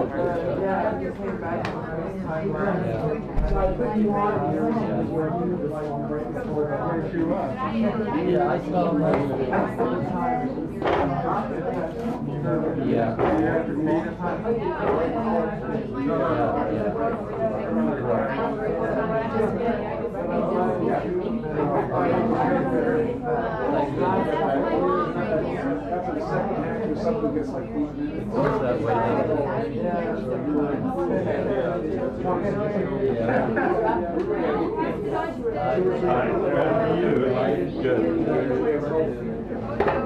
So you're going to actually close us out. Okay, your house coming up here, and you're like, you're ready to go. You're okay?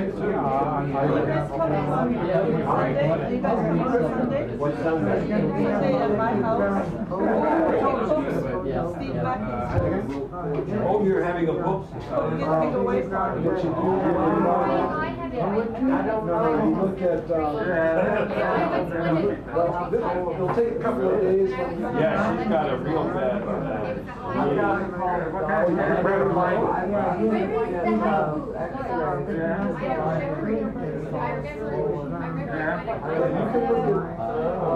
can look there and you'll still find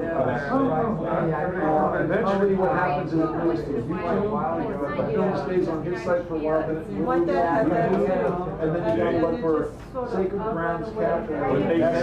Tell her what the doctor said. And then you can find a whole bunch of them. Okay? It goes with the territory. And here goes old age. And he goes, but what they're going to be injections. They're going to give her of something into the kneecap or something to try to get her. I know I'm giving treatment on it, but it's not good. Nobody's working. No,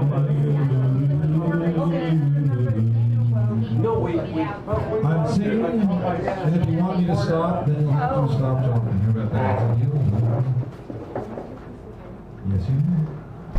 So we're back, ladies and gentlemen, for our second half. Now, I just want to remind you of one of our traditions here, because some people who are here don't know about this tradition, but when we have a person who comes up who's brand new, they may or may not say they're brand new, or I may or may not.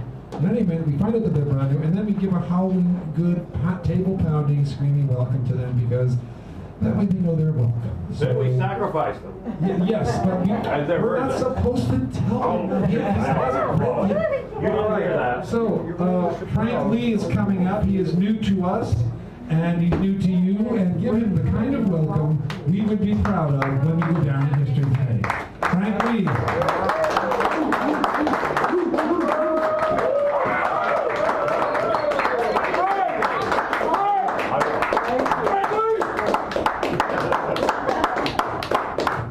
Well, all right. Can y'all hear me?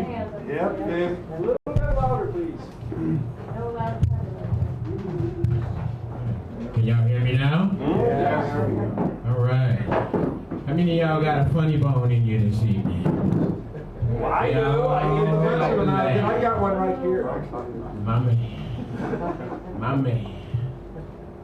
So it's good to be here. I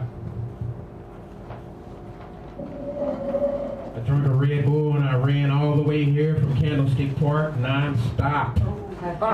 Non-stop. And I am pleased to tell you that my liver and my lung might fall right out of my ass and ooze out of my sock right here where I stand. And just fuck up all the poetry.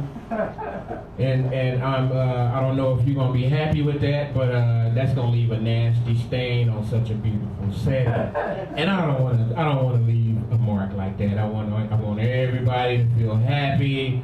I want people to just start. I want to leave y'all. I want to leave a good impression on y'all. I want everybody to get in a loving and happy and spiritual mood and do whatever the hell it is you want to do in this happy setting. If you want to get naked and shove Red Bulls up your ass back there, go ahead and do that. I don't give a damn. Whatever makes you feel good, go right on ahead and do it, because this is San Francisco, and you might as well go ahead and join in and find your freedom and do whatever the hell you want to do, because people doing it any damn way. People doing it any damn way. This is San Francisco. I mean, if you ain't weird here, the police stop you, and that's actually why they stop you. If you too normal in San Francisco, they stop you. You know what I mean? And the dress code don't make no damn sense. I mean, it don't make a difference.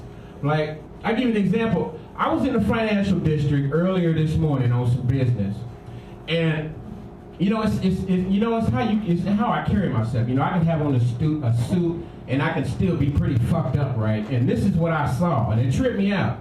Because, you know, I was taught, you know, when you dress well, you know, you act well, your manners should correlate, right? But I saw one cross-dresser being chased by a man with his pants to his knees, with his hand in the crack of his ass in the back, and it was chasing each other, running down Kearney. And ran right past the police car, and they, you know, two of the policemen in the car, I thought they was gonna get out. They didn't do nothing but just say, "Get your money, San Francisco," and just keep their cups together. I'm like, wow. I jaywalked and they gave me a ticket. What about that? Now that's crazy. That's crazy. So, you know, it's good to be here anyway. I had a bad day at work. I sure did. I had a bad day. We all can relate to having bad days. So cherish your good days. You know, I had a real bad day, and you know, sometimes let me tell you about the bad day. My bad day. You know, I found out that my cat died as soon as I got up this morning. The neighbor's dog was standing right over me, eating my cat right in front of me. And that's, you know, when you have dreams of being chased by the Jolly Green Giant that's half black, half Chinese, and half African American with a big afro with nunchucks and a karate outfit, and then you wake up and you find your neighbor chewing your cat right over you, that's a real good sign that you're ready to have a fucked up day. I don't know about nobody else, but that's a real good sign. But anyway, I don't know where I was going with that, but so anyway, I am sick and tired of my boss telling me what to do. He's always on me. We can all relate to having a pushy boss, can't we? My boss is about 80 years old, and he's always telling me as soon as I come to work, "Frankie, if you put your mind to it, you can do it." You know what? One time I just want to tell him, "You know what, boss? Just one time, I just want to turn around and just let him have it. Just unload on him. Tell him, you know what, boss? Why don't you set your dinner table with the finest silk cloth you have, china from the china cabinet, sterling silverware, dim the lights, lit candles, and eat a dick, because I'm not doing it." That's what I really want to tell him. Is that pretty vulgar? That's pretty vulgar, ain't it? You think I'll get fired for that? You think I'll get fired for that? Or you think I might get promoted for really speaking my mind? You know what I mean? It's kind of, you don't think I get anybody in here in the room try that? I mean, just try it. Everybody's pleasing the boss. You know what I mean? I haven't tried it yet, but every time I get close to, you know, I just kind of went out and go find something else to do. But anyway, you know, I love it when people, and this is like a quiet setting, so I love it when people fall asleep on my set. You know, it's kind of, you know, I love to just walk up to somebody, just creep up on them. You know, it's like being in the library. What you hear It's what you dream about when you sleep. So I like to crawl. I like to sneak up next to somebody when they're sleeping on my set and just bring out a bag of Funyuns and crunch in their ear and tell them and you know tell them shit like, you're being chased by your wife-in-law with a divorce settlement. I don't know where I was going with that joke either, but it's just, it sounds good. So if you hear somebody crunching in your ear at about 1 o'clock in the morning when you fall asleep in here, then it might be me. You know, it might be me. How am I doing on time? Excellent. Got like a tiny second here. A tiny second, so that means I gotta wrap it up.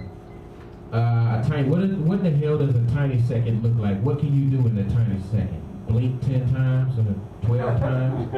13 times. 13 times, my man. A tiny second is just enough to turn around when somebody say, hey, what are you doing? And you just turn around. Anyway, I'm Frankie. Y'all have a good day. Thank you. Thank you.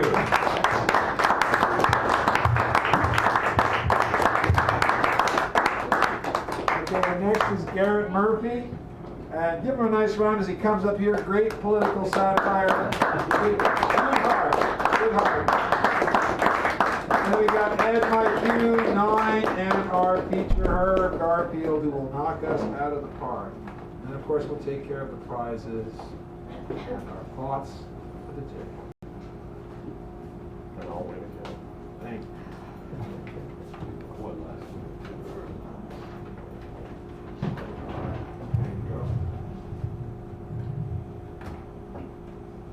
I guess I'll start with a work in progress and a very short work in progress, and it's tentatively called News to Make Our Eyes and Turn Our Eyes and Everything Else That We Feel Blue. Blue Angels return in 2014. They soar up and our mood goes down.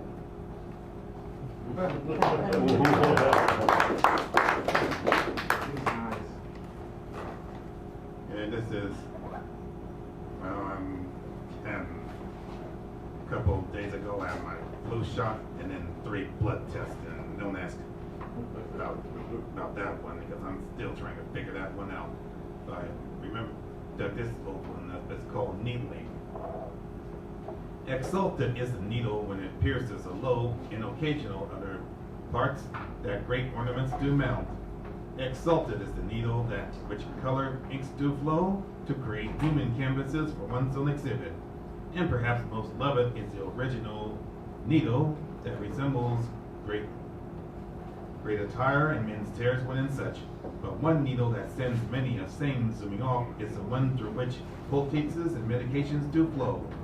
More reviled, one inquires, than the ones with bad substance.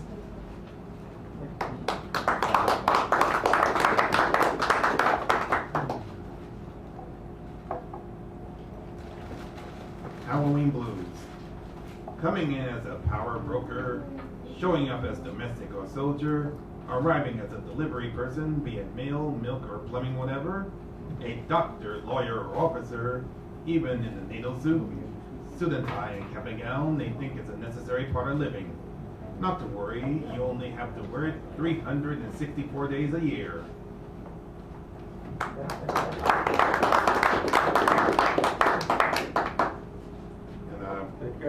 Thank you. Mentioned I'll be in one of 2 features on November 15th at the Expressions Gallery in Berkeley, and that was on Friday, 7 to 9 p.m. My co-feature is Tarita Mikkel. Oh, nice. And I'll finish with chapter 12 from the novel Yang But Yin, The Legend of Miss Dragon Doll. Florence finished the last of the cleanup after the visit with her guest. It had been quite refreshing to have someone over at her home again after all this period of near isolation. Took her mind off her own troubles and concerns of which she had been focusing too much on. Reed and Bianca made a rather handsomely quaint, if a tad offbeat, tandem. A most relieving party of sorts, she was, and best of all, they learned that my skills at hosting haven't atrophied one bit. Only the number of guests have. But now she continued that the need and the conversing have concluded, and admirably so, I might add, the cloaks of loneliness and uncertainty. Pausing, she looked up as though speaking to someone above, threatened to envelope yours truly in his maw. envelope in the maw. She laughed at the irony of words.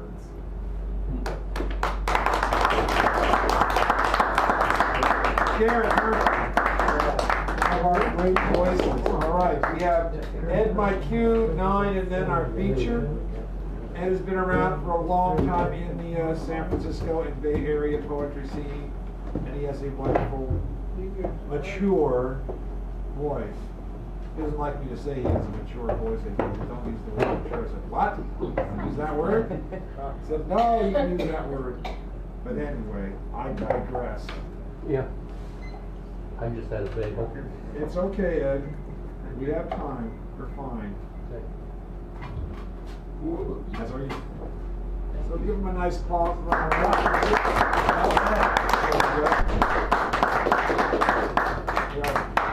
Yeah.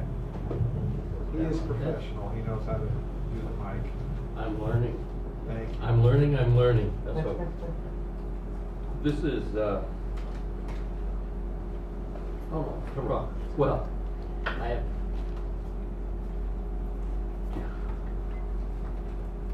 this is the one. I have two pieces, actually. This is a memory, a simple memory of decades past, dedicated, well, it's about Dennis Coran, the late Dennis Coran. Dennis. Lawrence Fixel brought me over to Panjandrum Press and Dennis Coran in 1971. Within 10 years, Dennis had moved to Los Angeles and begun a family. During the 1970s, Dennis and I saw each other daily at the press, 99 Sanchez Street. And over at my flat in the Haight, where I lived with painter Richard Steger and a group of actors, artists, and singers. At Panjandrum, I organized weekly reading series and monthly publishers present their writers, plus a 10-week Saturday seminar for a dozen accomplished poets, led each for 2 weeks by Lawrence Fixel, Eugene Ruggles, Kathleen Frazier, Al Young, Nanos Valeritis. During 1972 and 73, Dennis and I reserved a weekly afternoon to go up to Lawrence and Justine Fixel's flat on High Willard Street above Parnassus Avenue, talking about Panjandrum, literature, and writers, a serious and merry trio discussing our ideas, ideals, interests, along with more mundane details of managing a press in a diverse literary landscape. Dennis Coran's primary quality was the authority he possessed as a lyric poet.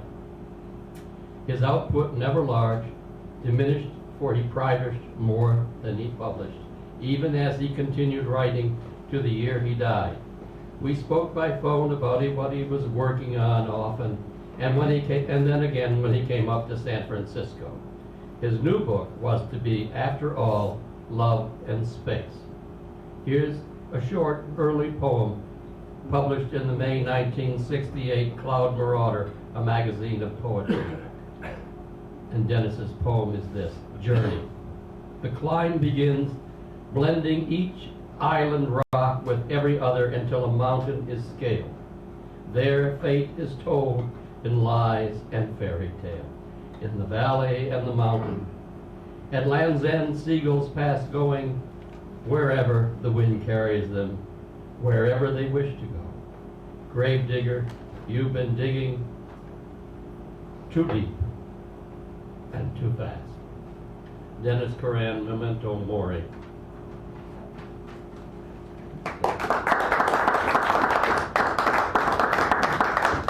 That was just a little bit of literary history, but 40-some years ago, or maybe longer. I remember him. Oh, you do? Yes. I just got a email from someone back east who is digitizing all these small presses from the 60s and the 70s. And so I was trying to contact people this week, and I remembered that little piece, a simple little story I wrote about Dennis. This is about a bar where jazz is played and has been there for about 100 years at the edge of San Francisco and Brisbane now. Lonely Road to the San Francisco Mint. It's 7 miles north from the 7 Mile House into San Francisco to the ferry building, while from the east, rushing over the clown face remembered as history and westering above the city out over the Pacific Ocean, a central California morning valley tule fog burns off into a sun's golden angel. At San Francisco's Bay Bridge, on those bottom flats, a Pony Express stopped at the 7 Mile House. There it might have stayed and harbored for the night.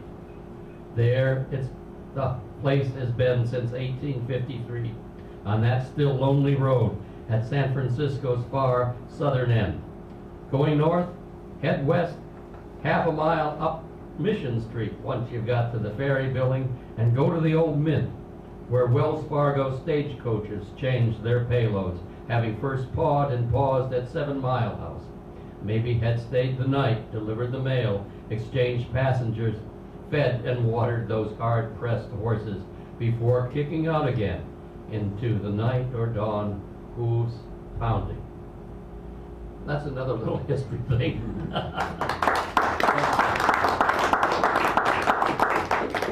That's really not so much poetry, but it's sort of the history of our place here. And many of us have lived, most of us here have lived for years and decades. And so it's a background. Thank you. Thank you so much. Oh, thank you. We have Donnie and then Herb, our closer. So Donnie, you ready up there? Let's give her a nice round. She hasn't been here eating a week for a while, I think.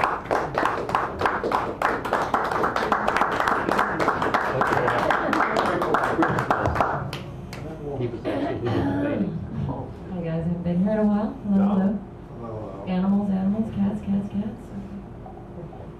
It's called, I guess it's really on. Yeah. It's called Under the Stars.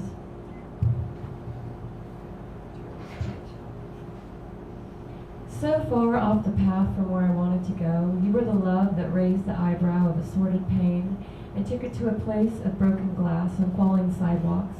I can't understand this moon. It speaks to me of life unanswered and the circling time of how cruel it really was back then. We were the mark that made the mark, and you were that love that swam inside my head for hours and years and decades. Looking back upon time, where did it go, that love that I sought for hours and years and decades? Looking back upon time, where did it go? That love that I sought, burning inside another 1,000 hearts, only to return, only to spit me out here at your doorstep.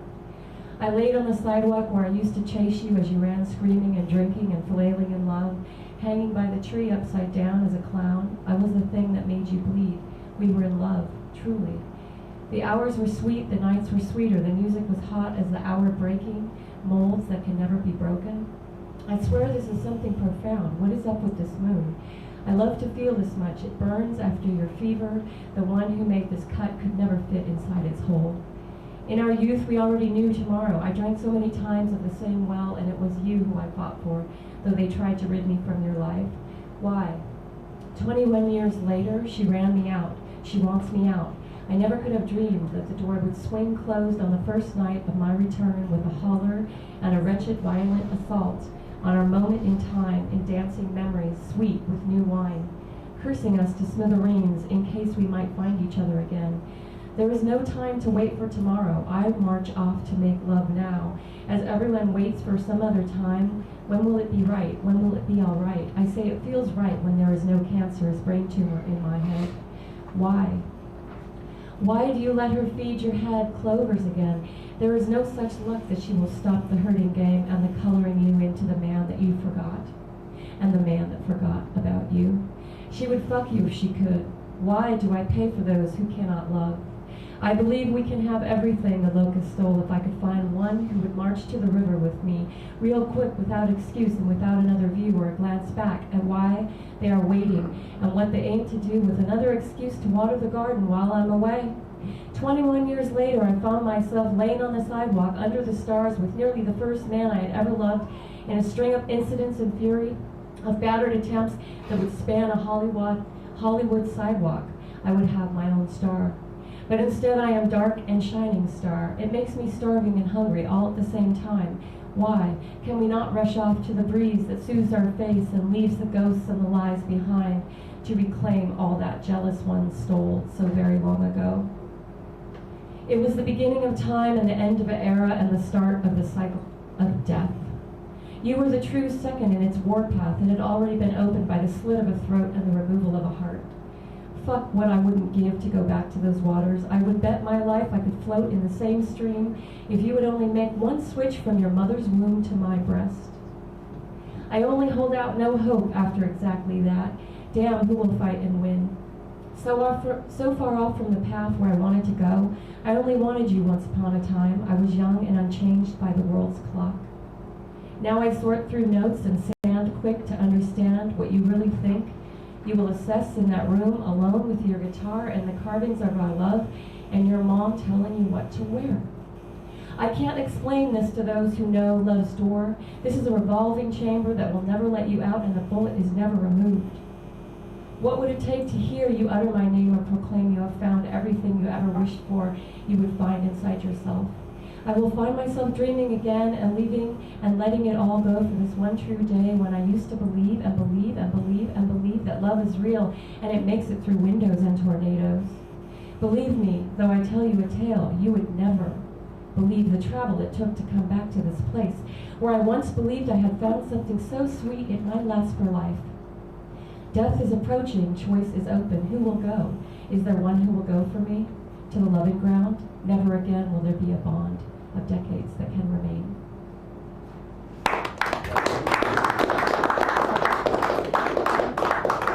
This is called Swirl. In that swelling hour, the closet swallowed us whole and the lights drove red and circular into a motion of dizzy and foreign breaking ice into our head. My mind was blasting into Pluto and I was terrorized by death and madness, praising into the place of utter fear you will never understand in a million pythons or dare to meet this frantic oblivion. I was dying to survive and living as I died in a swirl of horror. You were there, again, the one I had wished I wanted. You caused this madness and I went with you because you bothered me. I beckoned to call the ambulance, but I was too alarmed to dial any number or be in this world. We were gone, and I never came back. 7 years had split my soul like a lashing hour of someone else's nightmare. Nothing could compare to this dead and black flashing place of misplacement. Everything was lost. I never knew I was me. Hours in the mirror, I beckoned truth to return and truth to flare and truth to flee. Nightmares blackened me, mirrors spit me out, spit me back. Candles lit, burning, hoping for a return to something, for nothing, and without them, still I waited for you. It has been decades and decades. I came back, you never did.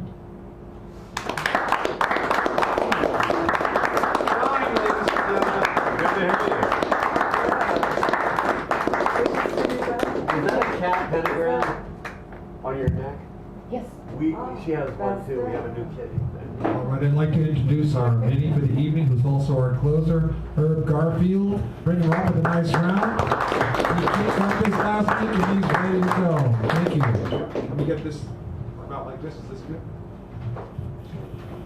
All right. What's that? And then we'll take care of the door prizes and all the business. I'm your door prize tonight. So keep your eyes on the prize. I have to go home on the bus. There's a last, as the closeout, I have to go over everybody. So you know, where things stand. She's not doing Okay, this is a poem I wrote to the month of October. The quietly loving eyes of our October.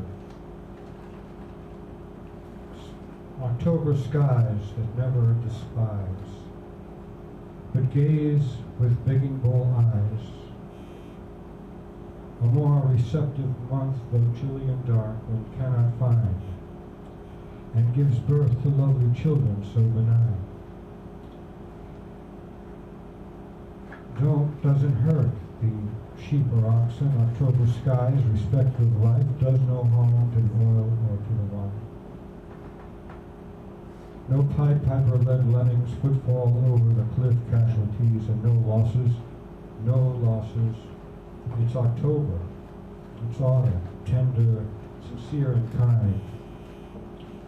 Grieving and mourning turned into dancing. Death, too, swallowed up in victory.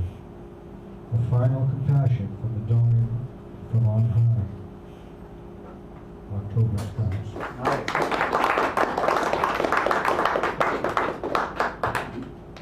There's a homecoming that rises to meet us. The self knows eternity like a flower knows the sun. The sound of deep waters holds the depths of promise. We are all still only one day away from home after all, as the bird flies. A twig lodged in the bird's foot, remembering the earth, remembering the promise of heaven. Eagle, falcon, and dove carry pelican across the bay. Isaiah, the homecoming.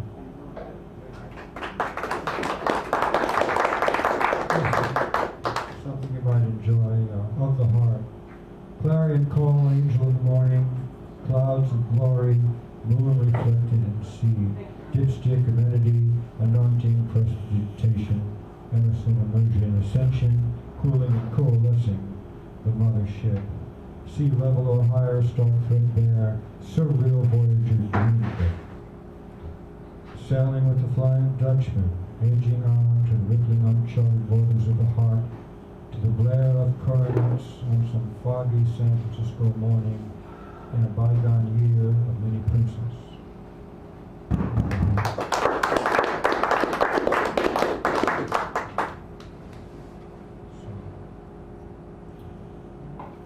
This is a letter I wrote to Michelle Obama because Barack wouldn't have it.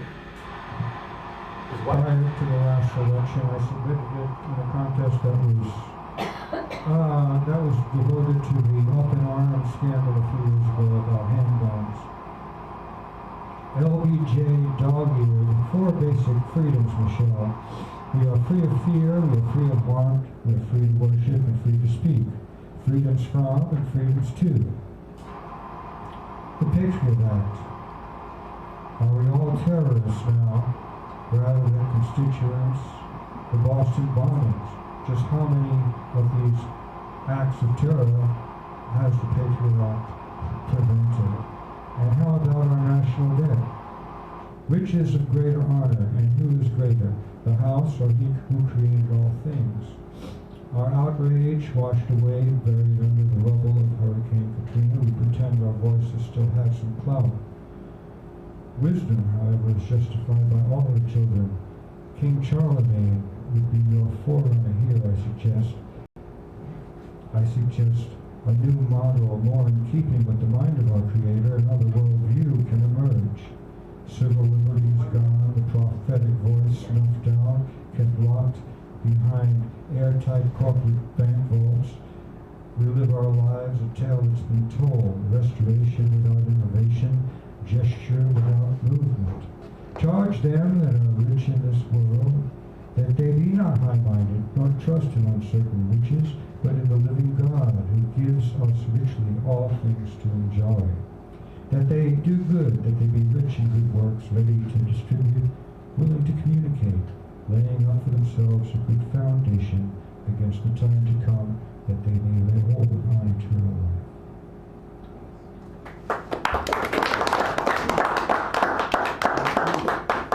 There's always a timely reminder while I was out of town. There was a lot of proliferation in life. This was the poem. It was based on the Patriot Act. 9/11 ground zero equalizer, great leveler, deep impact, even Steven. Obama done been and gone Laden, the day we put the lid on the bin, who heavy Laden us all. Obamacare, Geronimo. The executions to the executioners. Obamas, So power to the peaceful, learn to work for peace, not born to be executioner or tyrant, neither warmonger nor knave. The day George W. Bush sat us all down on the Route W bench, because good fences also make good benches.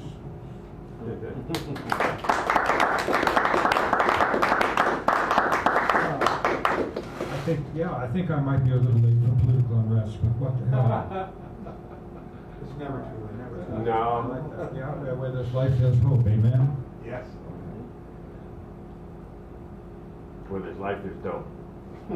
That too.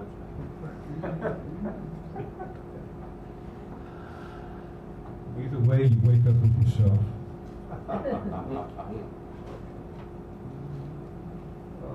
And I'll close with this one. Word up, spoken word, onwards, upwards, and homewards. On the page, and on the same page words. Lazaro then got common words. Words that engender equanimity, smooth words, understated, matter-of-fact kind of words that just seem to slip out of the corners of the mouth. Words that convey, words that transport, words that define, words that create, words that inspire. Words fitly spoken, words amicably strewn together, words that make right all that we see, and words that do not return void. Thank you.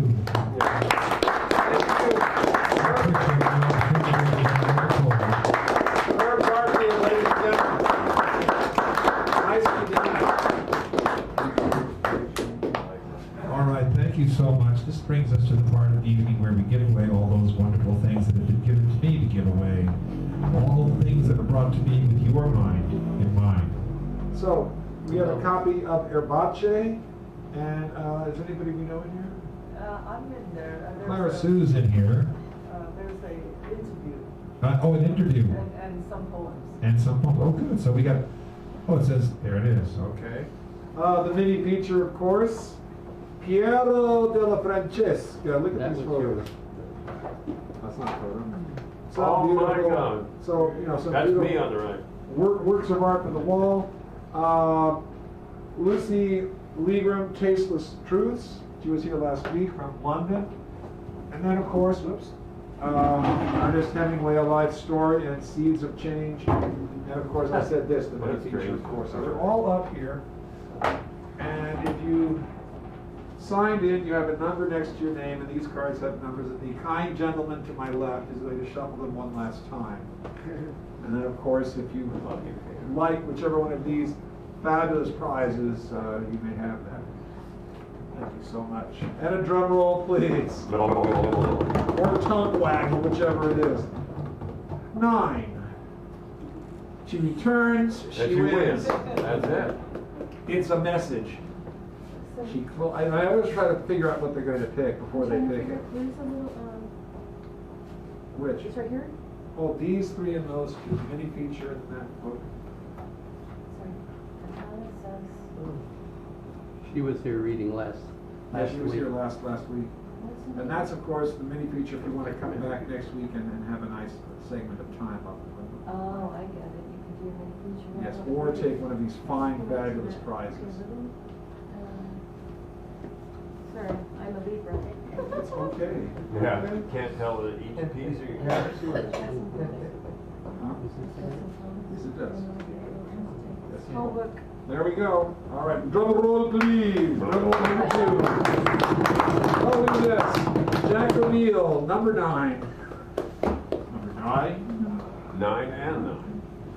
He goes for the mini feature. There we go. That takes care of that for the evening. Thank you so much. He'll be here next week. And then Buford Northern.